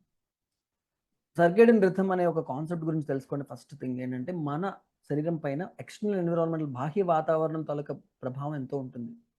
మన ఆభ్యంతర వాతావరణం, మన శరీరం లోపల ఉన్నటువంటి వాతావరణం ఈ బాహ్య వాతావరణంతో సింక్రనైజ్ అయి ఉండాలి. మన రొటీన్, మన దినచర్య యూనివర్సల్ హెల్త్ ప్రిన్సిపల్స్ ఆధారంగా మనం ప్లాన్ చేసుకుని ఉండాలన్నమాట. అప్పుడు మనం ఎల్లప్పుడూ ఆరోగ్యంగా ఉంటాం. ఓకేనా అండి?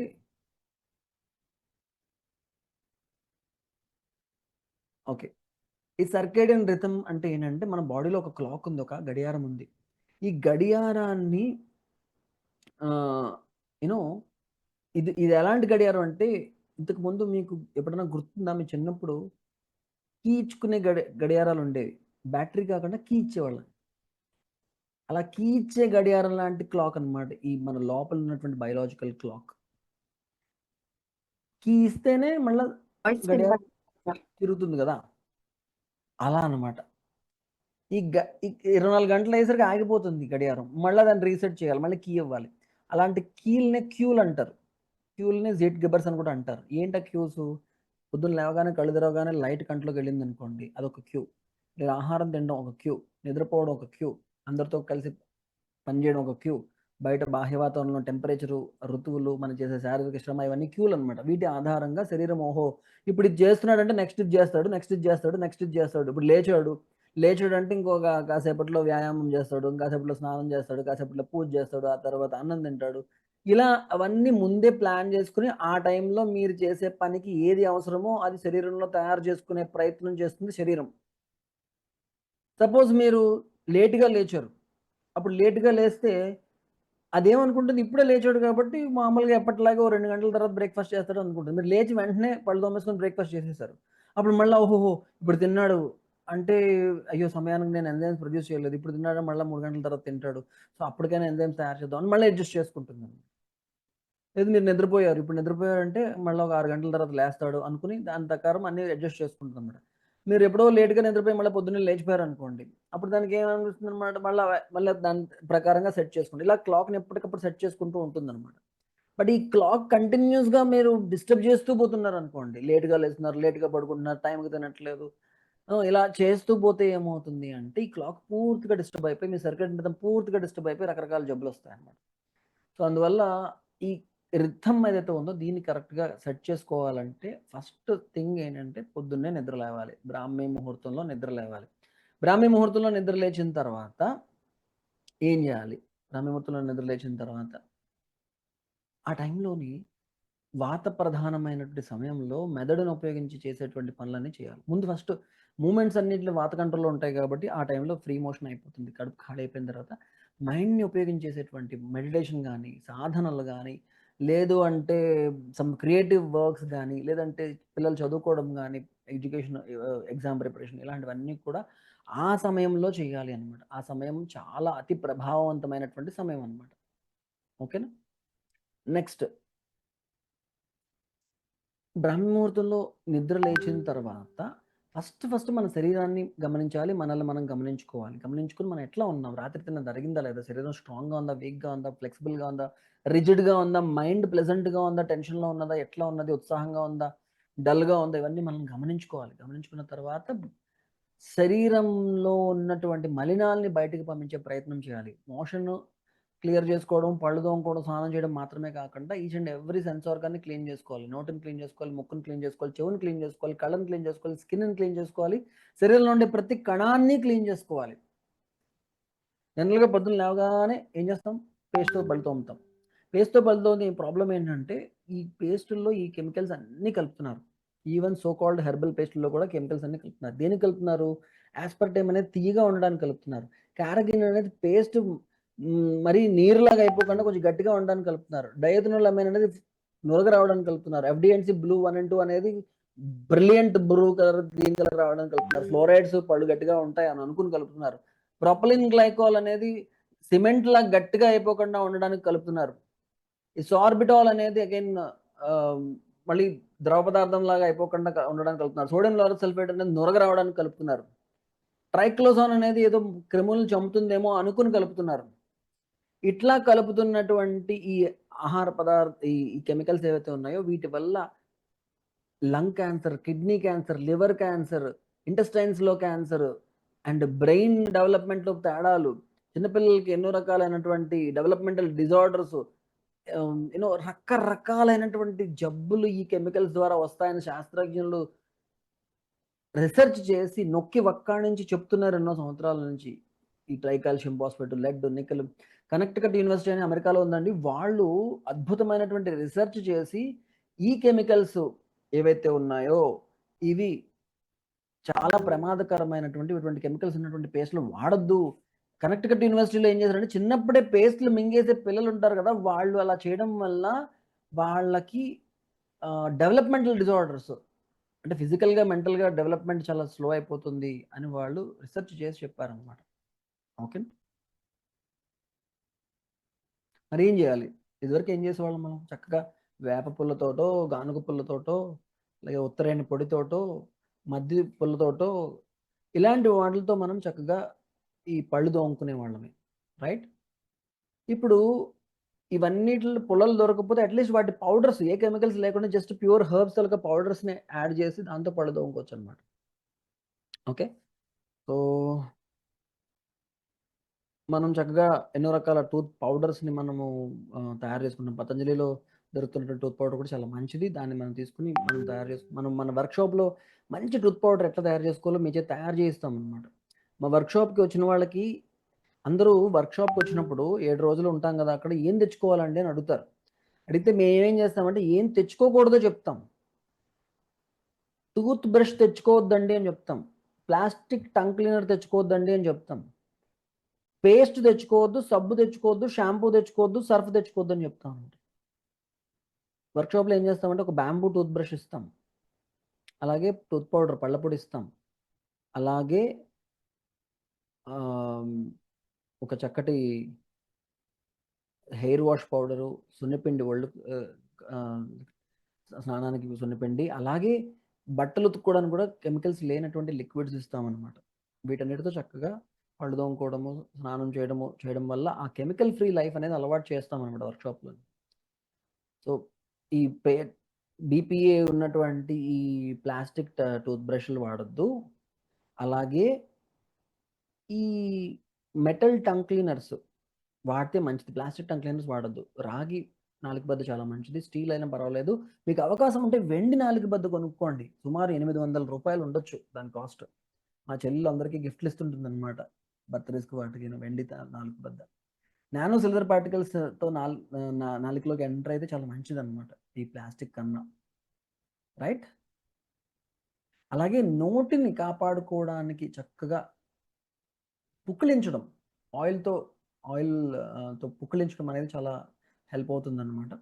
సో ఆయిల్ పుల్లింగ్ అనేది మనకి ఎప్పటి నుంచో ఉన్నటువంటి అలవాటు. నువ్వుల నూనెని వేడి చేసి నోట్లో వేసుకుని పళ్ళు తోముకున్న తర్వాత పుక్కిలించడం ద్వారా పళ్ళు అరిగిపోకుండా, కన్నాలు పడకుండా, పంటిలో నొప్పి రాకుండా, పళ్ళలో సెన్సిటివిటీ లేకుండా, గమ్స్లోంచి చిగుళ్ళలోంచి రక్తం కారకుండా, పస్ కారకుండా మనల్ని మనం కాపాడుకోవచ్చు. ప్రతిరోజు చక్కగా పళ్ళు తోముకున్న తర్వాత నువ్వుల నూనెతో ఈ ఆయిల్ పుల్లింగ్ చేస్తే చాలా మంచిది అనమాట. చాలా ఎన్నో బెనిఫిట్స్ ఉన్నాయి. ఇక మిగిలినవి ఏవైతే ఉన్నాయో అవి నేను రేపు చెప్తానండి. సో ఏమైనా డౌట్స్ ఉంటే క్విక్గా చెప్పండి, ఒక 2-3 మినిట్స్ తీసుకుందాము. గురూజీ, మీరు రక్త శుద్ధికి సుగంధ వేరు వాడాలా అని చెప్పారు. ఓకే ఓకే గురూజీ, అంటే అవి వాటర్ లో వేసి నానబెట్టుకుని మరిగించి. ఓకే ఓకే, ఆ బ్లడ్ క్లీనింగ్ అనేది స్కిన్ ప్రాబ్లమ్స్ కూడా సెట్ అవుతుందా? అవునండి, అవును అవును. ఓకే గురూజీ. సార్ B12 అనేది ఏ ప్రాబ్లం వల్ల వస్తుంది సార్? B12 డెఫిషియన్సీ ఆహారంలో లోపం వల్ల కానీ, ఇలా మినరల్ వాటర్ తాగడం వల్ల కానీ వస్తుంది. వస్తే కనుక నరాల్లో బాధలు, నొప్పులు, ఎముకల్లో నొప్పులు ఇలాంటివన్నీ వస్తాయండి, నీరసం. అరిపాదాల నొప్పులు కూడా వస్తాయి సార్? వస్తాయి, B12 డెఫిషియన్సీ వల్ల అరిపాదాల నొప్పులు కూడా వస్తాయి. అప్పుడు దానికి ఏంటి సార్ సొల్యూషన్? ముందు ఆర్ఓ మినరల్ వాటర్ బయట డబ్బాల్లో వాటర్ కొనుక్కోవడం మానేయండి. ఓకే, మునగాకు పొడి, అలాగే కరివేపాకు పొడి, నువ్వులు, పళ్ళు, అన్ని రకాలైనటువంటి ఫెర్మెంటెడ్ ప్రొడక్ట్స్, పెరుగు, గంజి, ఫెర్మెంటైజ్ చేసినటువంటి గంజి కూడా తీసుకుంటే మంచిది అనమాట. అంటే ఇదివరకు కలియన్ తయారు చేసేవారు, తరవాణి అని తయారు చేసేవారు, వాటితో B12 పెరుగుతుంది అనమాట. Okay okay, thank you sir. Okay sir, Guruji, నెయ్యి వాడితే కొలెస్ట్రాల్ పెరుగుద్దా?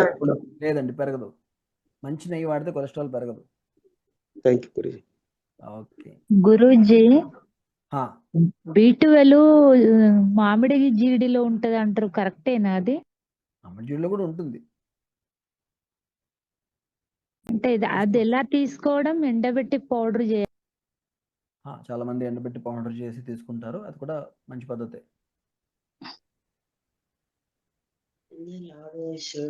గురుగారు నమస్తే అండి, నా పేరు గౌరీ.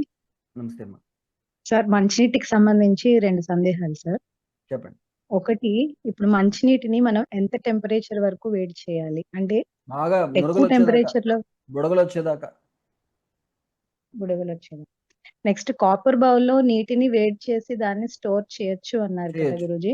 చేయొచ్చు. మరి కాపర్ బౌల్ లోని మనం ఏదైనా ఒక పదార్థాన్ని చేసినప్పుడు అది కొంచెం అంటే ఎప్పటికప్పుడు కొంత క్లీన్ టైం చేసుకోవాలండి. ఎప్పటికప్పుడు ఎక్కువ రోజులు నిల్వ ఉంచకూడదు, ఎప్పటికప్పుడు క్లీన్ చేసుకోవాలి కాపర్ వెజల్. లేదంటే మీరు స్టోర్ చేసిన వెజల్లో కాపర్ ప్లేట్ పడేయండి లోపల, ఆ ప్లేట్ మాత్రం క్లీన్ చేసుకుంటే సరిపోతుంది. అంటే ఇప్పుడు మనము దేవుడికి నైవేద్యం పెట్టినప్పుడు కూడా వండడం వరకు ఇత్తడి దాంట్లో కాపర్లో వండుతాం వండకూడదు, కానీ కాపర్లో దాంట్లో ఓన్లీ నీళ్ళే, వంట వండకూడదు కాపర్లో. ధన్యవాదాలు. స్వాగతం. క్లే గురుగారు? పాట్ లో వెజిటబుల్స్ ఎలా సార్, ఓం పెట్టాలని సార్. ఎవరు మాంతు గారు అడుగుతున్నారు. క్లే గురుగారు? పాట్ లో చెప్పండి. ఆ జున్ను తినడం వల్ల కాళ్ళు కీళ్ళు నొప్పులు వస్తున్నాయి కదా, అది చాలా మందికి ఎక్కువగా వస్తుంది ఓవర్గా అంటారు. తినేస్తే అండి, ఎప్పుడో ఒకసారి తింటాం కదా జున్ను, రోజు తినం కదా, ఆ ఇలా ఓవర్గా తినేస్తేనే. ఆ, కొంచెం తిన్నా సరే ఆ, వాతవ నొప్పుల్లా కొంచెం వస్తున్నాయి. తిన్నా సరే వస్తుంది అంటే మనకు ఆల్రెడీ ఏదో ప్రాబ్లం ఉందని అర్థం. Okay okay. ఆ అది ప్రాబ్లం మధ్యాహ్నం తర్వాత తినకూడదు అన్నారు కదా మీరు, అంటే అది మధ్యాహ్నం కూడా. తర్వాత హెవీయెస్ట్ ఫుడ్ తినొద్దని. అది జున్ను హెవీయే కదండి. Heavy definitely heavy. Okay sir, thanks. ఓం సార్. అవునండి. సార్, ఇప్పుడు మనకు కాలికి ఆనెలు వస్తాయి అంటారు, అది ఎందువల్ల వస్తాయి అని చెప్పగలరు? కాలి పైన ప్రెషర్ అనీవెన్ గా పడితే అక్కడ సెల్స్ చచ్చిపోయి ఆ నార్మల్ సెల్స్ ఫైబర్ సెల్స్ లాగా మారిపోతాయి అనమాట. అప్పుడు ఒక కోన్ లాగా, సూదిగా ఉండే కోన్ లాగా లోపల తయారయ్యి అది ప్రెషర్ పడగానే గుచ్చుకుంటుంది అనమాట, నొప్పి వస్తుంది. దానికి అగ్నికర్మ అనేటువంటి చికిత్స చేస్తాం అనమాట. చెప్పులు మార్చుకోవాలి, థ్యాంక్ యూ మంచిగా యూనిఫామ్ సార్. ప్రెషర్ పడేలాంటి చెప్పులు వేసుకోవాలి. Okay sir, thank you sir. Jayaramaiah గారు, ఆయుర్వేదిక్ మెడిసిన్ ఉంది, మీరు సెపరేట్ గా కన్సల్ట్ చేస్తే చెప్తానండి. ఇట్లా ఈ సెషన్ లో చెప్పలేను, ఎందుకంటే డీటెయిల్ గా కేస్ హిస్టరీ తీసుకోవాలి. సార్, కాలు మీద ఉన్న వాటికి సార్ కోన్స్ కోసం. అవునండి, అవును. మాంత సార్, గారు అవి ఇందాక చెప్పాను పోతాయా కదా, సార్ కోన్స్? ఒక్క నిమిషం ఏమ్రా, ఏంటి? పోతాయి, దానికి అగ్నికర్మ చికిత్స చేస్తాను. మానస గారు, క్లే పాట్ లో ఇందాక చెప్పాను కదా, పాట్ ఇన్ పాట్ అని చెప్పి, ఒక పెద్ద పాట్ లో చిన్న పాట్ పెట్టుకుని ఆ మధ్యలో గ్యాప్ లో ఇసుక వేసి నీటిని తడిపి ఆ చిన్న పాట్ లో వెజిటబుల్స్ పెట్టుకోవచ్చు. లేదు 2 పాట్స్ లేవంటే ఒకే ప్లాట్ ని ఒక పెద్ద గోని సంచిలో పెట్టండి, ఆ గ్యాప్ లో ఇసుక వేయండి, ఆ ఇసుకని తడపండి, ఆ పాట్ లోపల వెజిటబుల్స్ పెట్టుకోవచ్చు అన్నమాట. ఓకే, సో సమయం అయిపోయిందండి, మనము సెషన్ ఇక్కడతో సార్, చెప్పండి అమ్మా. సార్, చెప్పండి క్రియాస్ అమ్మా. చేసేటప్పుడు మెన్స్ట్రల్ పీరియడ్ అయ్యేనాక చెయ్యాలా క్రియాస్? అదే ఇప్పుడు చాలా మన యోగ క్రియాస్ ఉన్నాయి కదా సార్. యోగ క్రియలు లేదంటే డీటాక్సిఫికేషన్ థెరపీస్, ఆయుర్వేదంలో చెప్పిన మ్మ్. డీటాక్సిఫికేషన్ థెరపీస్ ఇవన్నీ కూడా సైకిల్ టైంలో చేయకుండా ఉంటే మంచిది. ఎందుకంటే ఆల్రెడీ బాడీ క్లెన్స్ చేసుకుంటుంది ఆ సమయంలో, మళ్ళీ వేరే క్లెన్సింగ్ అవసరం లేదు. Okay sir. Yeah. అంటే ఇప్పుడు మీరు ఇవి పెట్టారు కదా సార్, 29th నుంచి మనకి క్లాసెస్, అవును. ఆ పీరియడ్ టైంలో రావచ్చా? సరే టైంలో వస్తే క్లాసులు మాత్రం వింటాం, ఈ క్రియలు ఏం చేయలేము ఆ time. Okay okay. Yeah, thanks.